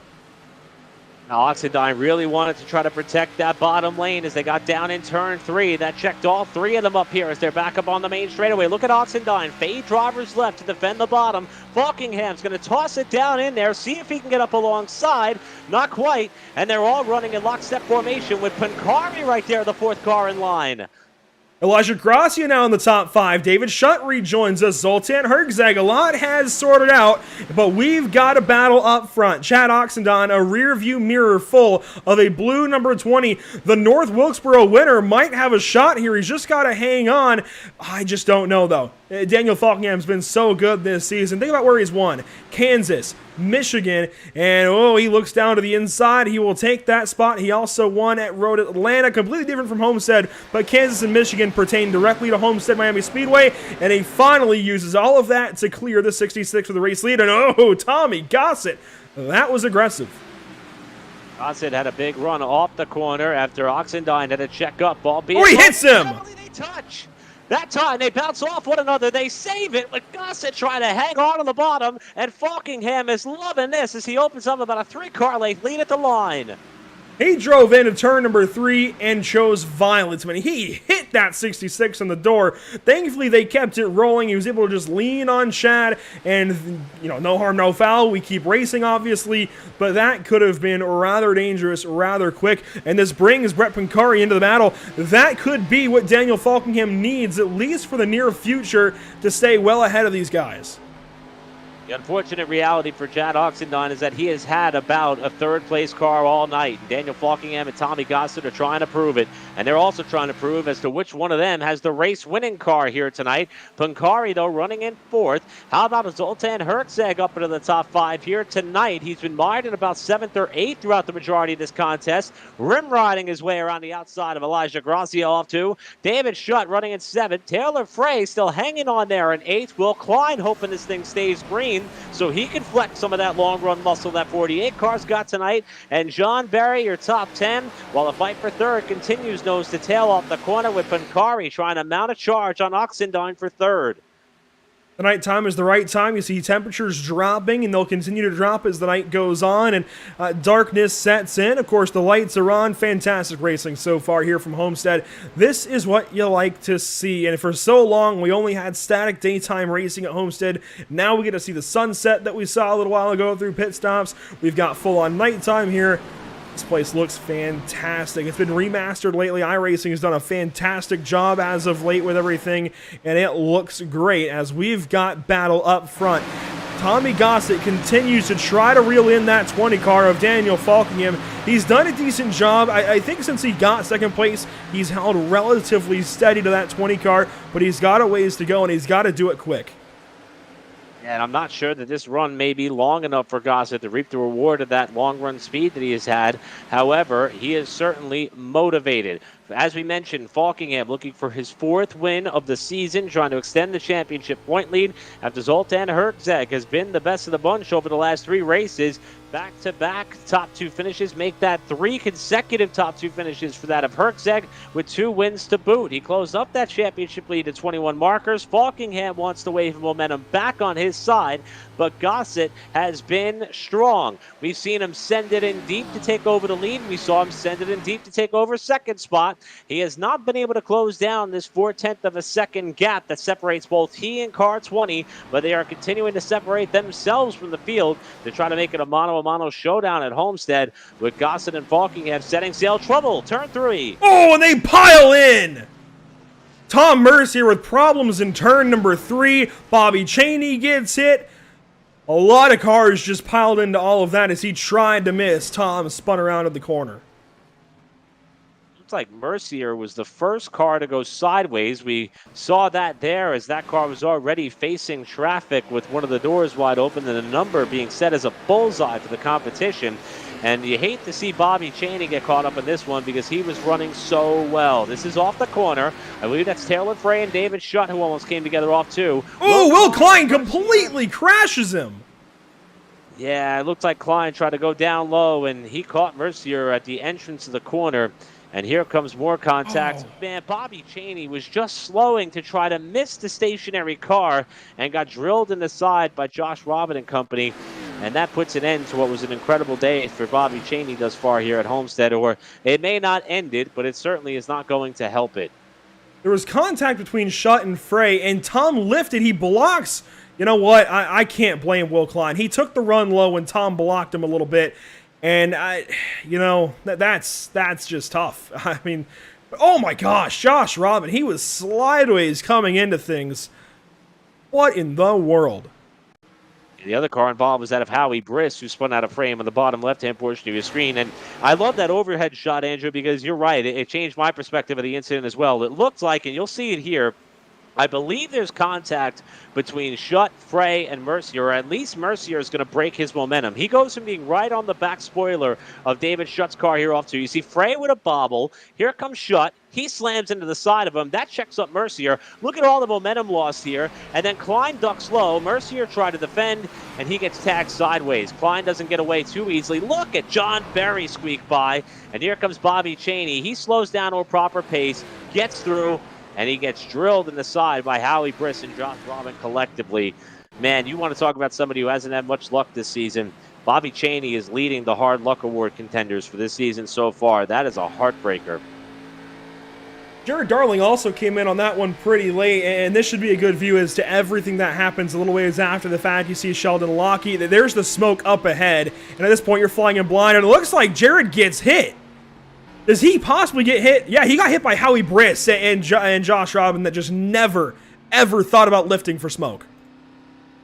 And Darling barely was able to squeak by there as he got way sideways and had to head to the access road on the inside of 3 and 4 to finish his pathway to get through that crash without sustaining more damage. On board now with Howie Briss, and in fact, let's go on board with Josh Robin. We're going to see this all happen here. Look how far back Robin is. That's Scott Shire up in front of him. You see the smoke. I mean, they're clearly wrecking up ahead. Briss just carries a lot of pace here all the way through this wreck, and he was way sideways there before he got there and just plows into Chaney and company. A lot of miscommunication on when to or when not to lift from those guys, but I'm one, I say it in a lot of broadcasts, as soon as you see smoke, you've got to lift. You've just got to. Unless it's Daytona and you've got 30 cars on your rear bumper, maybe then you don't. You wait a second for them to lift first, but you've got to just get out of the throttle when you see smoke and give yourself as much reaction time as possible. Changing things up a little bit, Eric. While we reviewed all of that, Daniel Falkingham just got played. I say that because pit stops occurred. Falkingham stayed out, and everybody else came in. Chad Oxendine's on tires. Tommy Gossett's on tires. Brett Pancari's on tires. David Schutt's on tires. The list goes on. Zoltan Hergzeg, Elijah Gracia, Will Klein. Everybody just stopped. Falkingham did not. That had to be a lonesome feeling for Falkingham, who is now clearly going to be mismatched here on these tires. The saving grace, or perhaps the only grace, is the fact that Falkingham still has a set, but with so many cars in the lead lap, I'm not sure that he would be able to battle back from this here if he gets shuffled out in time. We may be about ready to watch a defensive driving clinic by the point leader, who will try to stop the bleeding here on what may end up turning out to be a good night gone bad by virtue of pit strategy. That's the price you pay sometimes by being the leader and not being able to monkey see, monkey do, or go the opposite direction. I guess we're about to see how good Falkingham is here, not only on the restart, but about defending. With the rest of the field going to be on fresh rubber. Hang on. He's got his work cut out for him. Daniel Falkingham has to ace this restart. We're going to have 17 laps to go, 117 completed of 134. The laps have wound down. It's go time for everybody in this field. Doesn't matter if you're first, second, or 45th. You've got to go on this restart. Green flag flies. Falkingham, your race leader. A slow restart, and everybody fades down to the bottom. Gossett gets turned. Oh, no! Huge crash in turn one. Hertzeg got tagged. He slides up the racetrack. Gossett hard on the wall. Everybody collected on a monster crash down in turn number one on the restart. After a very slow-paced entry across turn one, ends up collecting multiple front-running cars, including Tommy Gossett, who led a lot of this race. Boy, that did not go the way we thought it would. I think Gossett tried to put up a little bit of a block there on Hertzeg, and Hertzeg was having none of it. Boy, that was wild. Zoltan leans back. You can see Zoltan waiting, and that's a no-no. He gets hit even by Elijah Gracia. But when he does get to the inside of Tommy Gossett, Gossett keeps blocking. Carl Edwards, Joey Logano all over again. And oh my goodness, so many cars. Aaron Smith, Sean Williams involved. Elijah Gracia took damage. Ariati spinning down through the grass. You see Smith's car still staying there. Will Klein, who had that comeback after the contact early in the race, was running up there. Innocent victim trying to get by that contact between the 96 and 54 on the restart. So many good cars caught up in this one. And you're right, Andrew. That gap there that Hertzeg is trying to perfect here, that bit of a run. And when Gossett tried to pull the block, Hertzeg took it as far as he could without making contact, or at least without sending him. And then eventually they ran out of road, and this is the carnage that ensued. That was a car length or so that Zoltan left, and that's a no-no in any league. It doesn't matter. If they enforce restart rules in iRacing, that's a no-no. That one gets let go, obviously, and I'm not sure if that will even be touched. The bigger problem, obviously, is Tommy Gossett fades down the block, and I get it. You're racing. At this point, you're thinking about the race win, but, man, at some point, you got to cut your losses, drive back up the racetrack. But, again, that's why we have slow-mos. They have steering wheels. They make those decisions split second, and we get to watch and talk about it. You see everybody pile in. Dylan Patterson, Aaron Smith, Sean Williams, Cole Freilich. Will Klein is destroyed. Yeah, Spencer Owens was trapped up against the outside wall. You saw his red number 12 there momentarily. And also, I did see when Herczeg rejoined the racetrack, he got hit from behind hard by Hayes Booth. There's a lot of damage to the back end of Herczeg's car, who is second in points. And you know, we're going to go on board here with a car that was trying to shoot the middle. I believe this is Will Klein who we're riding with. And boy, there was nothing for him to do at all. There was absolutely nothing that he could have done to get through there cleanly. And there's the damage to the back of Herczeg's car. He was able to keep it rolling, but that's a pretty significant center punch to the tailpiece of that machine. And now, I mean, this is Falkingham's opportunity to come down and put on some fresh tires and leapfrog over those cars. I'm not sure if he elected to do so. Now, it looks like he stayed out. So, he's made his bet here for the duration of this race, and this could turn into a big opportunity here for Chad Oxendine and Brett Pancari, as a lot of the heavy hitters they were up and around are gone. Yeah, I mean, we can take a look through the top 10. Let's bring up our ticker. Daniel Falkingham, Chad Oxendine, Brett Pancari, David Shutt, Zoltan Herczeg, Hayes Booth, John Barry, Nicholas Kressel, Zach Lindgren, Taylor Frey. That's your top 10, and some others sort out behind them. We know Hayes has front-end damage now as a result of the contact with Zoltan Herczeg. That car is going to be a parachute when he gets into open air. Ooh, a lot of unknowns, certainly, this evening. They've all been thrown at us. We thought we knew what was going to go on originally with the strategy for Tommy Gossett. We were proven wrong. We thought maybe we knew what was going to happen after those cautions, after the first caution. Obviously, we were wrong. They wadded everything up in turn one. And, here we are. And I don't know what's going to happen. I remember the late Benny Parsons once saying on a broadcast, it was so good for so long and it turned so bad so quickly. We were just literally praising the fact that this may be the second race in a row we only have one caution when the yellow flag comes out in a stream of pit stops. And then we go back-to-back with heavy hits there after the crash that slowed the field in an awkward time, and then a restart pileup that took out a lot of front-running contenders and drivers that is surely going to mix up not only the Pit Stop TV power rankings, but also the championship point standings. But there's still a race to be won. Falkingham trying to do it for the fourth time. Oxendine trying to do it for the second. And how about Brett Pancari, who is running in P3? He has been the surprise of the last few races, trying to play the role of the spoiler. And don't forget that Falkingham is on a little bit older tires. We got some damaged cars that are going to be restarting in row 3. How is this going to play out, Andrew? I don't know. Couldn't even begin to guess. We've got a little over 10 laps to go. In fact, we'll have 12 at the green flag. I couldn't even begin to guess. You mentioned all the time you're a betting man. I would hate to be you right now, buddy, because there's no way I know what's going on. I couldn't even begin. I could not even begin. We were talking about cars leaning back. I mean, we see them doing it again. Let's strap in, pull those belts tight one more time, boys. We could have this again in turn 1. Hopefully not. But, I mean, you've got row 3 sitting back there by row 4. Guys, you can't do that. Not only do you stack yourselves up and cause crashes, you let Falkingham drive away. He just did. And they're all going to mix things up down to the bottom of turn 1. Green flag back out, 12 to go.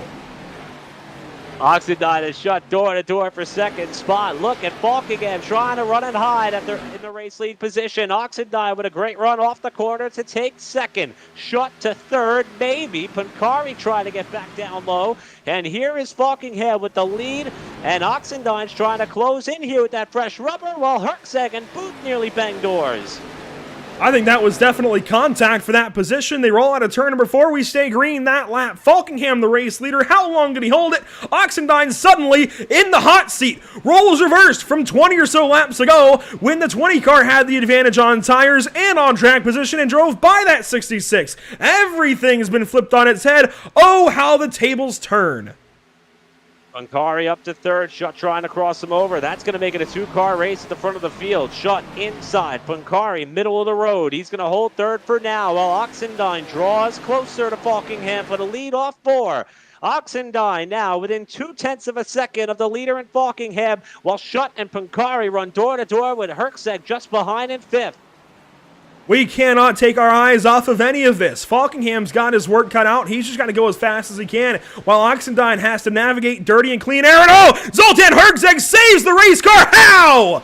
Hayes Booth is in this. He drives to the inside of Brett Pancari. John Barry fills the gap. Zach Lindgren says, nope, y'all can mess with that. I'll sit back. We saw the right side door number there on Herczeg's car that came out of 2, and he hangs on to it. Pancari's going to pay the price and fall back to 6, maybe even further down, as John Barry is committed to pushing Hayes Booth further forward on the inside, as this battle for 5th, making almost a battle for 3rd on back, intensifies with the top 2 trying to settle it amongst themselves. Herczeg to 4th, Booth to 5th. Pancari still falling back. He's got Lindgren down low. I'm not sure how the 96 is still headed straight, but for a moment, he really wasn't. Hayes hangs on. I love everything from Hayes Booth this evening as well. He's got a top 5 currently, completely backwards from everything else we've seen out of him this season, as Lindgren drives to and past that 35 car. He takes over 7th position. You see things are bugging out a little bit on your standings. We'll cover it all later on as the 74 drives by that 11 car for 5th, and maybe a crossover from Hayes. No, he bobbles, gives it back up. Still nose to tail for the race lead. Nothing's changed. Lindgren and Booth, we talked about how those two were pretty much inseparable throughout the night. We saw them running close together before the last pit stop. They're now nose to tail, with Lindgren trying to hug the bottom of the racetrack to pick up that spot. But for the lead, with the laps clicking off, Daniel Falkingham has been the driver to beat so far this season. We talked about how this may be the season of Daniel Falkingham, the one that he has waited for. But Chad Oxendine, trying to play the pit strategy right, has a big runoff 2 for the lead. This has been the season of Daniel Falkingham so far, but Chad Oxendine, he played spoiler at North Wilkesboro. He's trying to do so again. What did we see last week? The only other driver to play spoiler to Falkingham's perfect season away from Daytona was Zoltan Herczeg. He got his 2nd win last week, and Chad Oxendine's trying to do the same. He wants to be a multi-time winner, drives to the inside after they do some quick blocking down the front stretch, and Oxendine has the race lead. Just like that, the 66 to the point. Chad Oxendine to the lead. He thought that he may have had about the 3rd best car here tonight, behind that of Falkingham and Tommy Gossett. After the crash on the restart, Gossett is now nowhere to be found, and Oxendine, who's got a little bit fresher tires than that of Falkingham, leads the field out of 4 to the line, and we're going to see if Falkingham has anything in store for Oxendine here late in the going, but the gap is starting to grow as Chad is looking for win number 2 on the season. Falkingham tries to close, and the battle throughout the top 10 continues. Jared Darling, despite being involved in that caution a couple of yellows ago, he's back in this, and look at Nicholas Caressel. Where did he come from? To the outside of Hayes Booth. Pancari gives a shot in the shorts to the 11 car, and now he gets in behind the 30 and in front of the 1. Sheldon Lockie, he's in this, down to the inside of Jared Darling, moves that 1 car up, and muscles to the inside of the Gatorade number 1 Chevrolet, who's in the wall, and oh, Jared won't be happy about that. Everything's shaking up front. David Shutt now is on the back end of Daniel Falkingham. This could be good for 2nd position. The 5 cars almost got him. 4 laps to go the last time by.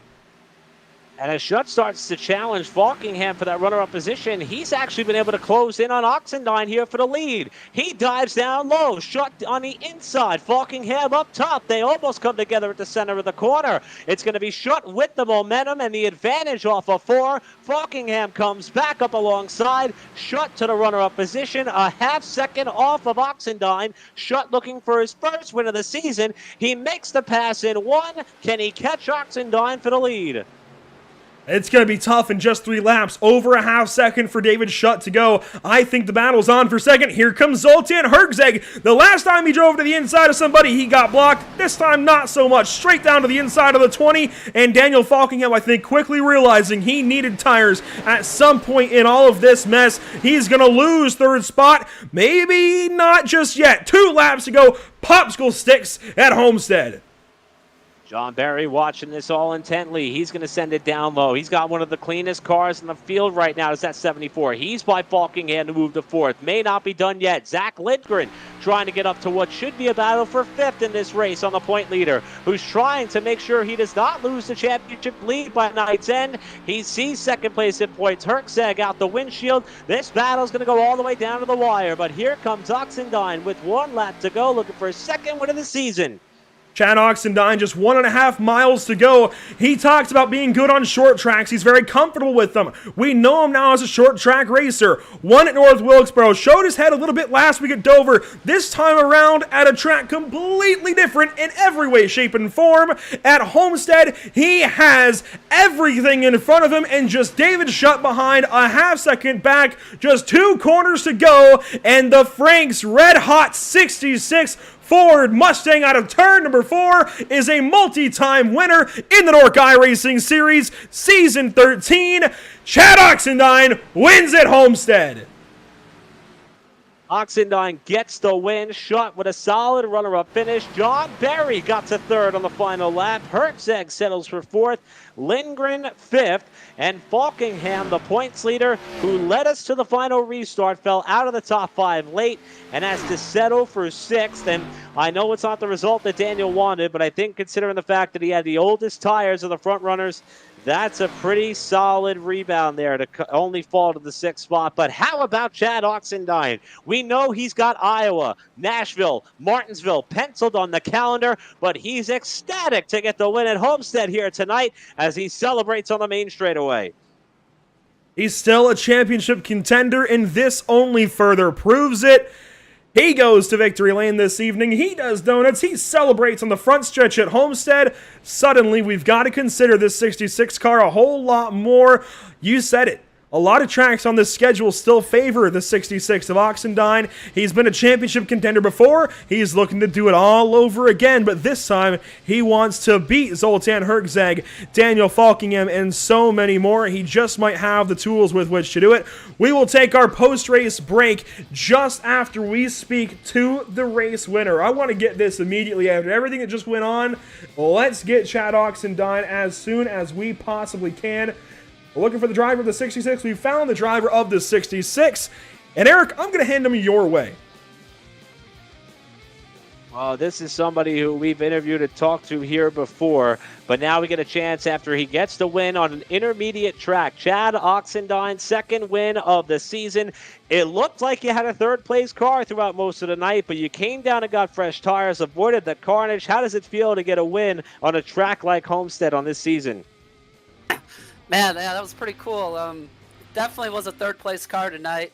Tommy and Daniel had the field covered, it seemed like. Long run, short run, whatever it was. But, yeah, it feels good. Don't win too many on the intermediates, so it's nice to pull one off. It just all fell my way tonight.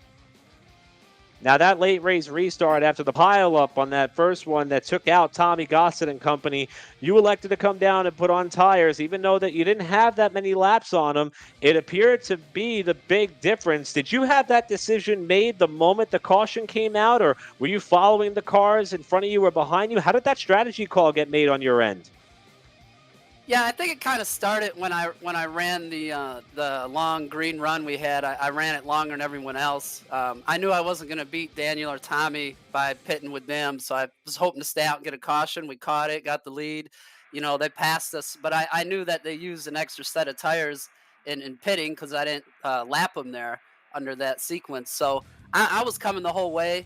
I figured we all would come down. It was so late, but I think Daniel maybe was hoping that we'd get another yellow to use his last setup. But yeah, it just worked out, you know. But yeah, I was definitely going to pit there no matter what. So I had 2 sets of tires left there. Can't take them home with you. That decision to stay out late that caught you that yellow flag, maybe one of the moves of the year. We'll be looking back on that one for sure, on a race that only had 1 caution up to that point. We know that you are one heck of a driver on short tracks. We got a handful of them coming up. We got some super speedways coming up, but you've been quietly working your way up towards the top of the championship standings. Picked up 3 spots after Dover last week. You got the win here tonight. This is turning into a great season for you. A lot of races to look forward. How would you rate these first handful of races, these first 8 or 9 rounds we've had so far here this season to get this NORC calendar underway for season 13 for you? Yeah, I'd say it's went really well. I've managed to stay out of trouble, knock on wood, stay out of any big accidents. Few races I didn't qualify or practice. I kind of jumped in cold turkey and ran, so it took me half the race to get going. But when I've been able to get a little practice under my belt, you know, before the race, I've done relatively well. I think there's a few guys like we've named tonight, Daniel, Zoltan, you know, they're always pretty tough to beat everywhere we go. But I think I'm closing that distance in on them, every week. So I think I got as good a chance as anyone, really, moving forward. I know there's a few weeks I'll be missing here coming up, but, when we run, I think we're competitive, and we'll just see how it plays out the rest of the year. A long way to go. Yeah, we're certainly going to be watching that 66 car on every track that we visit for the remainder of the NORC calendar. Before we let you go and celebrate your second win of the season 13 going of NORC, who do you have to thank for these strong and positive results? I mean, just a great year so far, 2 wins to boot. Who makes it possible for you? Yeah, well, first of all, I just want to thank all the friends and family that tune in and watch your great broadcast. You guys do a great job. I think all of us enjoy going back and watching. So thank you guys, to make this more fun for the drivers. I feel like it's fun to go back and listen to your guys' commentary. So thank you to Revan for putting on NORC, and again, friends and family for watching. Always appreciate them tuning in, and I'm happy I could get a win for them tonight. So thank you guys, everybody. Well, thank you, because you give us a lot of good and entertaining moments. All of you drivers do. And tonight it was all about you coming out on top. Chad Oxendine, your winner tonight at Homestead. As we mentioned, second win of the season. Played the strategy perfectly on a number of occasions, and he gets to celebrate the victory here. Chad, great job, bud. Thank you. Appreciate it, guys. Have a good week. And that is Chad Oxendine, who put that Frank's Red Hot Sauce number 66 in victory lane for the second time this season, Andrew. I'm glad that we got to talk to him right away, because you could hear that he was ecstatic. And he admitted he thought he only had about the third best car, but strategy goes a long way in who comes out on top of these races. And as he mentioned, there was 2 occasions where they made the right call, and it put him in victory lane tonight. And quite simply, that's all you have to do sometimes. You don't have to always be the fastest car. You just got to do things at the right time. Well, do the right things at the right time, and he simply did. He didn't know it at the time, but it works out. He gets a race win, and I think he cements himself again as one of the championship contenders. We'll see how it goes. I'm missing a couple of races, but I still got to watch out for this 66 car. Stand by with us. Don't go anywhere. More post-race coverage just on the way. We'll talk to 3 more drivers, and we'll go through our race results and everything else. Make sure to stick with us here at Pit Stop TV.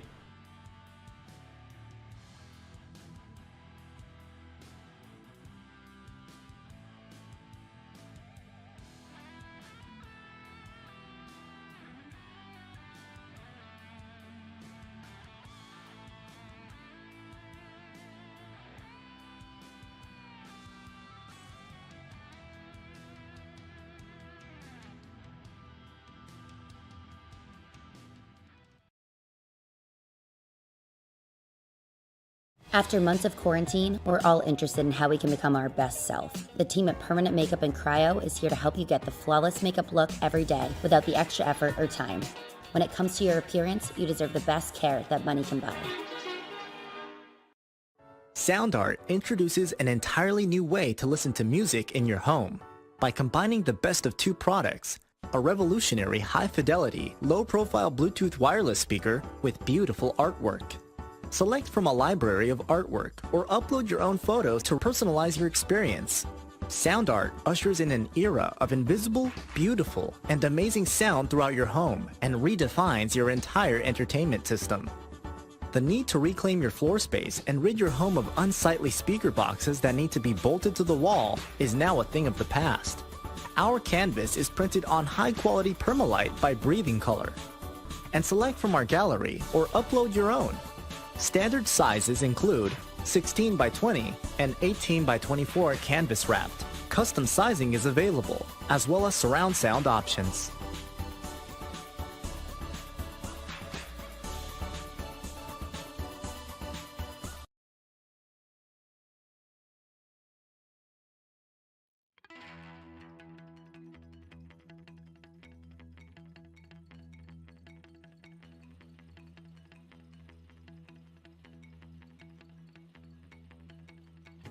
Welcome back to the virtual Homestead-Miami Speedway. What a race. We already spoke to race winner Zoltan Hergzeg, but we've got a lot of catching up to do with a lot of different drivers. And we're going to kick things off with somebody who, for a long time, looked like he had this race in the bag. Looked like he had done everything right for so many laps. He was playing the pit strategy left and right. He had caught Daniel Falkingham and passed him not once, but twice. And what happened, Tommy Gossett, on that restart? I mean, I got the run on Chad, and I was to his inside, and next thing I know, there's a car 4 wide inside of me, and I mean, there's not much I could do. I was already 3 wide and committed to a move. And, you know, we saw a lot of guys, of course, they were playing the restart to the best of their ability. We saw guys leaning back. Zoltan was one of them. How do you, from your point of view on all of that, look at that stuff? What are your opinions on that, on what basically led to that accordion and that crash? My opinion is laying back like that's BS. Shouldn't happen. The incident, I think that's more or less 50-50. Zoltan was there because he jumped the start, and I was already committed to the move. There was nothing else I could do. Strong words, strong opinions. Let's back up then. We've got that part out of the way. All race long, you were better on the short run. You were playing the strategy to where it looked like you had this race in the bag if it just went green. What was the idea behind the strategy, and then what was the feeling when that caution came out? Feeling when the caution came out is Josh Robbins a moron. I mean, other people had wrecked all night, and they'd either stayed off the track or all to forward, but for some reason he couldn't do that. I don't quite understand why, but that's here or there. That's racing. Can't control that much. The plan was just to run the race long. I mean, I saved my tires, and I was doing everything I could. I put in a lot of hours practicing for this race because I want to do good in NORC, and I haven't won yet. And Homestead, I felt, was one of my better opportunities to win, and I think it did show tonight that I was pretty strong here. You were definitely strong this evening. You've missed a couple of races, but you come back in this evening and show why you're a contender to win races. What's your outlook in 2 weeks' time at the iRacing Superspeedway? Survive. That's the only outlook for the iRacing Superspeedway. Don't die. Fair enough, buddy. Who makes it happen for you? Who helps you out here on the 54 car? First off, I got to thank God. Without him, I wouldn't be in the position to be able to do any of this. Got to thank my mama for putting up with me racing. Got to thank y'all for the wonderful broadcast, Revan for the wonderful league. I got to thank Simnut Racing Sims, Halls Run Diecast, Apex Graphics and Designs. Just got to thank all of my wonderful partners. There's just too many to list. I got to thank all of them for standing behind me.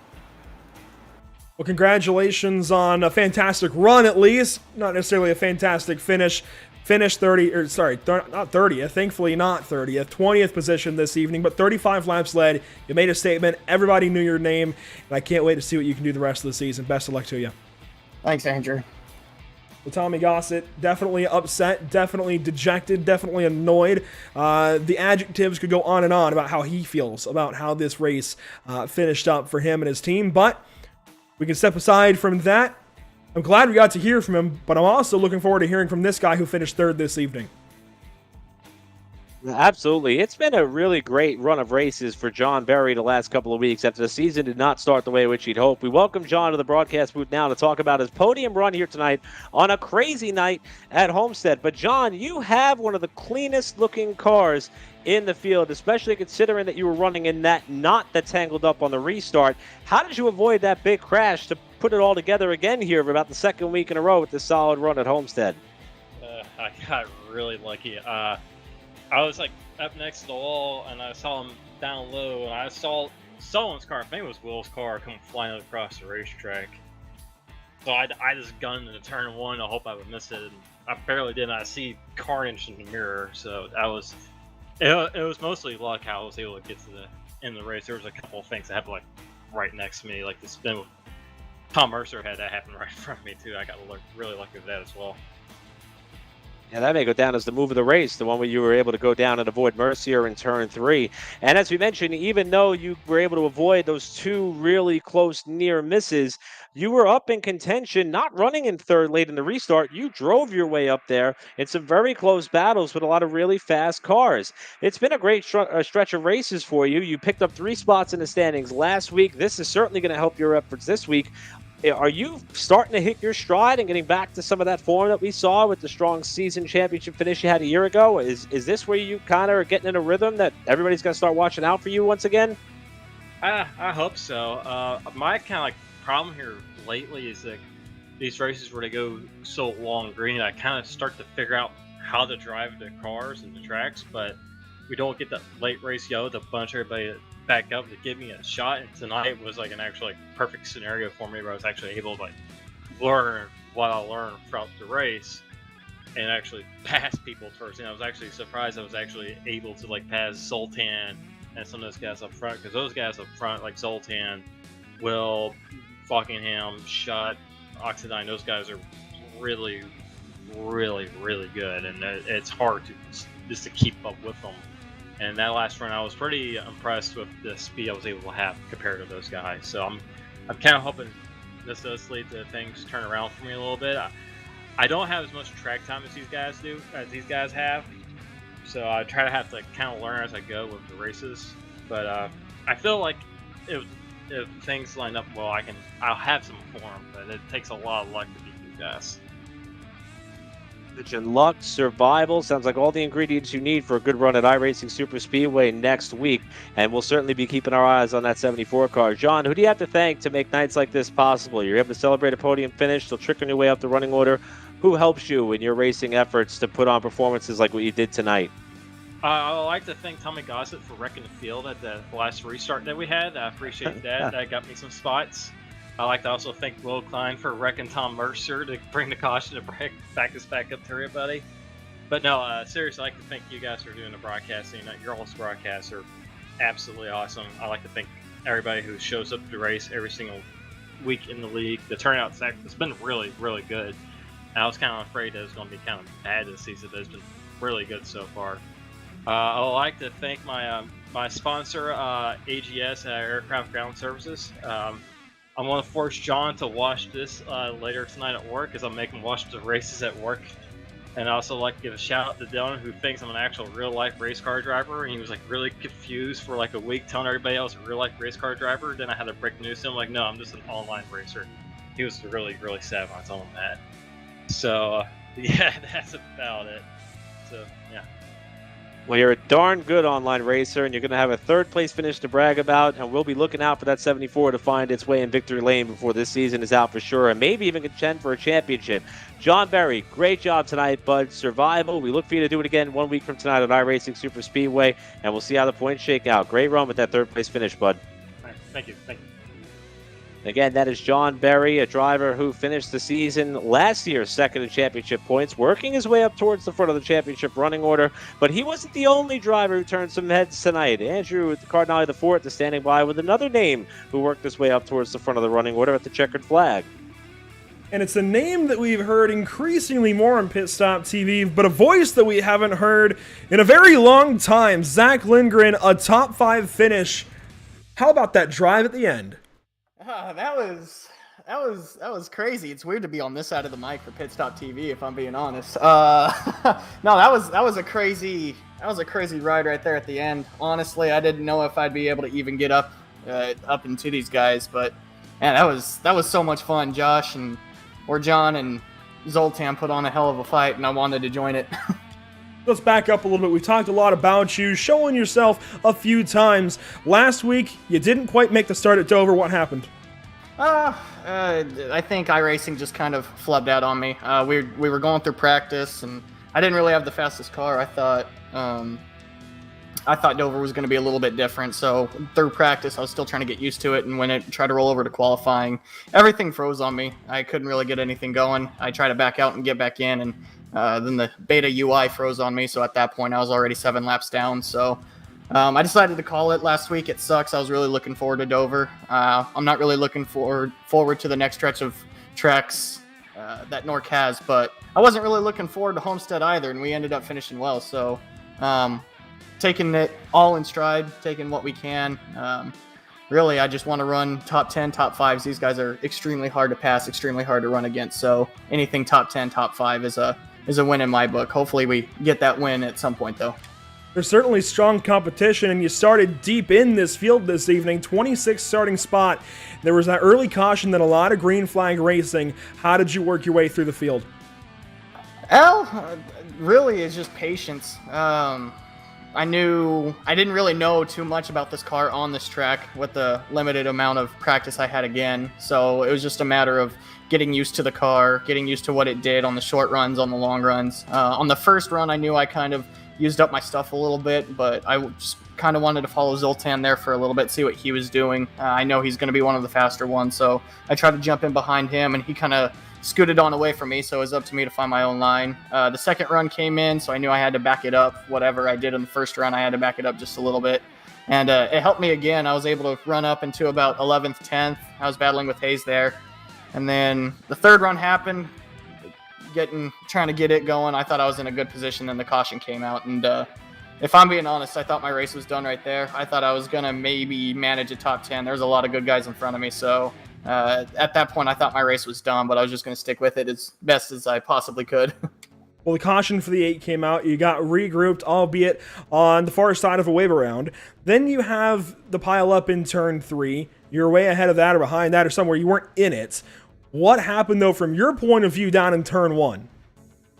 That was a Joey Logano, Carl Edwards moment if I've ever seen one. That was the scariest thing. I saw Tommy down there 3 wide. I didn't really jump the start. Elijah didn't really get going in front of me, so I kind of jumped inside on him. I was 3 wide, so I was kind of focusing on what Elijah was going to do to my outside and focus on the cars in front of him. I looked forward and I saw Tommy, and then I saw Zoltan's blue just bolt down the track. From my point of view, it's really hard to say. I don't know if Zoltan got in contact, got him squirrely, and put Tommy down into him. I don't know if Tommy went down a block, but turned himself down low, and I thought, again, my race was done because I was already 3 wide on the low side. So I saw Tommy slide back up, and then Zoltan came sliding back up in front of me and Hayes, and I thought Hayes was going to lose it in front of me. So I tried to stay on the apron and try to keep the car under me the best as possible. But no, it was a scary moment for sure with all that smoke being kicked up and all the debris and all that fun stuff like that. I couldn't see much. All I really saw was white, Tommy Gossett's car going high, and then Zoltan sliding right back in front of me. So it was nerve-wracking to say the least. Well, nerve-wracking it may have been, but you finished 5th place this evening. This is big for the points. This is big for the power rankings, and everybody has to watch out for this 85 suddenly. Who do you have to thank? Who makes it happen for you? I don't know if we got to watch out for the 85. Like I said, we're let me talk you up a little bit, man. Let me hype you up a little bit. We're coming across a few bad string of tracks for me. I don't even think I have the next track, if I'm being honest. So, but this guy. I mean, we'll get it and we'll try it around. But no, I got to thank NASCAR Diecast fans for always being on the car. I know they weren't on my car this week. HMS Motorsport, Racecom, my employers. So a huge shout out to them. Also, Rocky Mountain Elk Foundation for being on the car. Elite Motorsports for putting me in the car, keeping me in it. You guys up here in the booth, you guys always put on a great show. I love going back and watching it, whether it was a good race for me or bad race for me. I love watching what happened during the race and hearing you guys call it. Everyone back at home watching. I know it's kind of late in the broadcast, but we appreciate each and every single you guys watching. Everyone who puts on this league. This is a really fun league. I've had my eye on this league for a long while, and finally a slot opened up to where I can run it, and it's been fun. I've really had a good time. I didn't think I would, but it's been really fun. So hopefully we're going to keep the good luck rolling. We're kind of down in the hole for the points, but we're kind of digging ourselves back out of it. So a huge shout out to everyone that I just mentioned. Brave, thank you for the brave men and women overseas defending us, and the first responders to everything that happens, firemen, police, everyone like that on the front lines.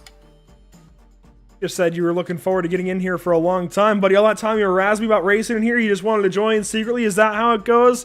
Anyways, we're glad to have you here nonetheless. Glad you've joined, and you've certainly added a dynamic to things, along with every other rookie in the series. And who knows, soon you might be one of the top guys. I mean, we haven't seen Tyler Justice in a couple of weeks. I'll call the guy out. You know that guy as well, but I know that guy. I know. I lost 2 championships to that guy. Just a few, but congratulations this evening at top 5, and thanks so much for your time. We'll talk to you next time. Hey guys, I appreciate it. Thank you. Zach Lindgren takes the top 5 this evening out of New Mexico. And well, I say out of New Mexico, originally out of New Mexico. He'll still claim that to the day he dies, but now in the North Carolina area. He works for guys that are on his race car, Racecom, HMS Motorsport, and more. Does a fantastic stand-up job anytime that he can. And Little bit of bias, I'll be honest. I've wanted to talk to this guy on broadcast for a long time, but it's good to finally get that opportunity, and for a good reason, too. A top 5 is big, but we can go over all of the results and see who else got a top 5 this evening. Chad Oxendine, of course, leading us to the checkered flag, takes the race win from Daniel Falkingham in the closing stages and holds on to it over David Shutt in fantastic form while John Barry takes a third-place finish and wraps up the podium. Zoltan Herzog leads the power rankings for a reason, might lead the points here soon if he keeps this up, finishes 2 spots ahead of Daniel Falkingham, and will take a top 5 as well. You see Zach Lindgren taking a top 5. Daniel Falkingham checks in at 6th, which is not bad given everything he had to withstand in that little run to the end there, Eric, ahead of Nicholas Caressel, Brent Mancari, Sheldon Lockie, and Jared Darling. Second page of results is full of drivers with coulda, shoulda, woulda outcomes. Taylor Frey, who caught the caution there in the middle of the pit cycle, kept him up in the top 10, came up 1 spot shy of finishing there at 11. Hayes Booth also was running in the top 5 late, got shuffled back to 12th late.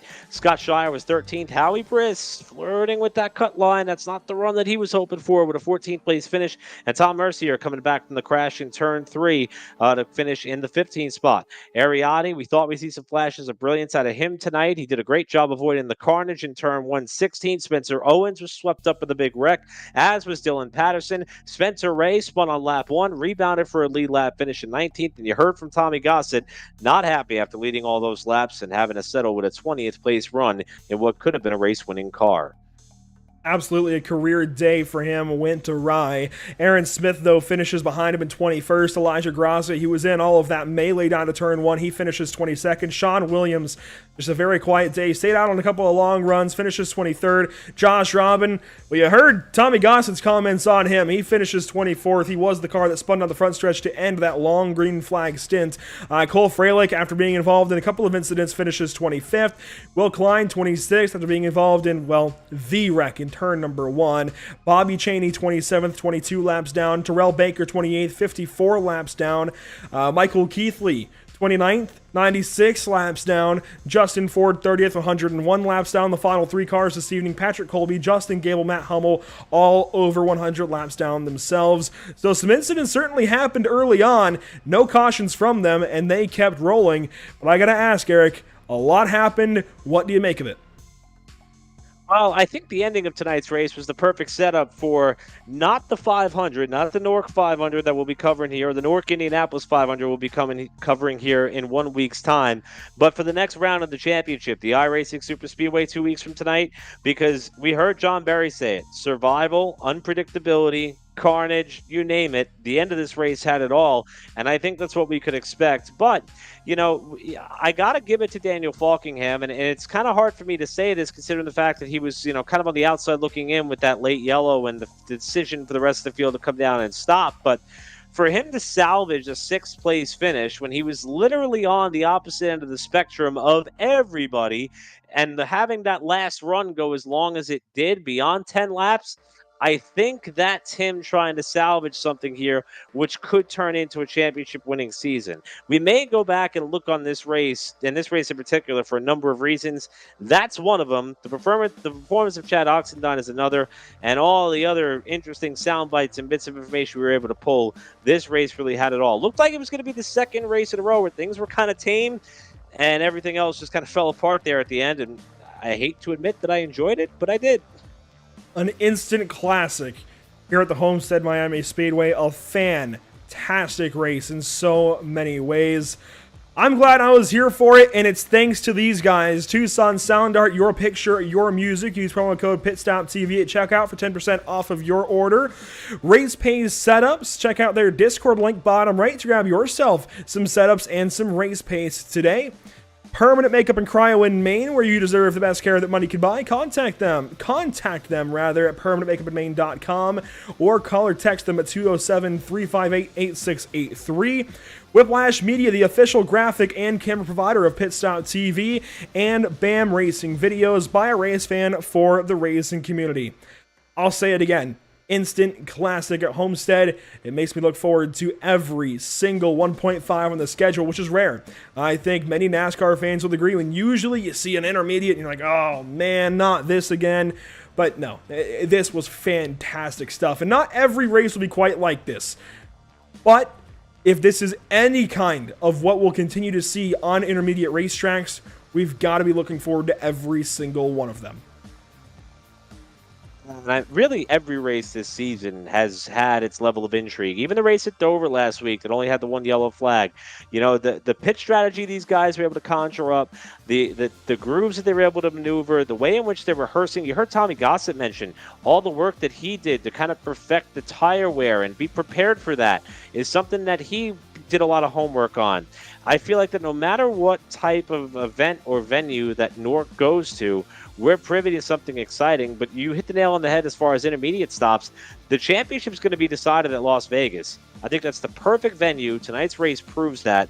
And, I'm excited for every round of this season, but these intermediates have been fire, and I expect that trend to continue. I'm excited that we get to take a little bit of a break for the 500 next week, but when we get back in action at iRacing Super Speedway, I expect this level of intensity and even the jarbs that we heard from a few drivers from one to another, it's just going to keep rolling on, and we're here for it. Absolutely. This season is setting up to be, dare I say, a banger. Season 13 has been fantastic so far. Glad we're here for it here at Pit Stop TV. Glad the NORC iRacing series has been working with us so fantastically and giving us these fantastic races week in, week out. But that does conclude our coverage tonight of the NORC iRacing series at Homestead-Miami Speedway. We at Pit Stop TV thank you for tuning in and joining us for tonight's action, and we hope you enjoyed tonight's broadcast.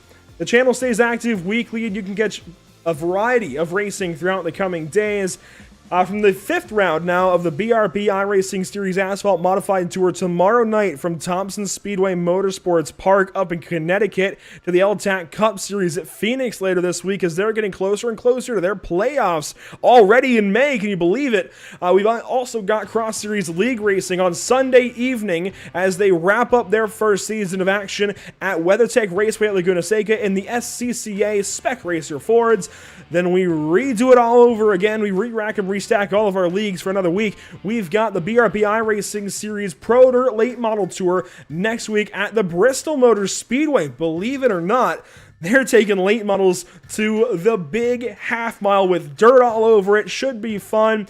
Then the Pacific Challenge Cup Series will take to Michelin Raceway Road, Atlanta later Monday night before we get ready for more NORC action in a bit of a different style. The NORC Indianapolis 500 next Tuesday, May 25th at 5:30 p.m. Eastern Time. It's going to be a little bit earlier. Hopefully you guys are able to get out of work, get out of school, what have you, and join us for it. Of course, if not, you can always watch it back on Pit Stop TV, Facebook, YouTube, Twitch, and Twitter. It's going to be a fun one. I should mention we also have a second Indianapolis 500 the next day. The IORL, International Online Racing League Indianapolis 500 on Wednesday, May 26th at approximately 6 p.m. Eastern. That one is still a little bit fluid. Make sure to keep up on social media for when we'll go live for that. But the Indianapolis 1000 next week, Eric, it's going to be fun. I'm glad we'll have you along, as well as all our fans and viewers along for that one. It's gonna be one hell of a week. Before we go, make sure to follow us on Facebook at www.facebook.com/pitstoptv, on Instagram at pit_stop_TV, on Twitter at pitstoptv_, on Twitch at www.twitch.tv/pit_stop_TV, on Instagram at, I already said Instagram, my bad. On YouTube then, at www.youtube.com/c/pitstoptv1. For all of Pit Stop TV, Eric Brennan alongside me this evening with Emerson Arden on our social media coverage. Thank you so much for tuning in. Make sure to email me directly at andrew@pitstoptv.com if you want to join our crew. And until next time, have a great night.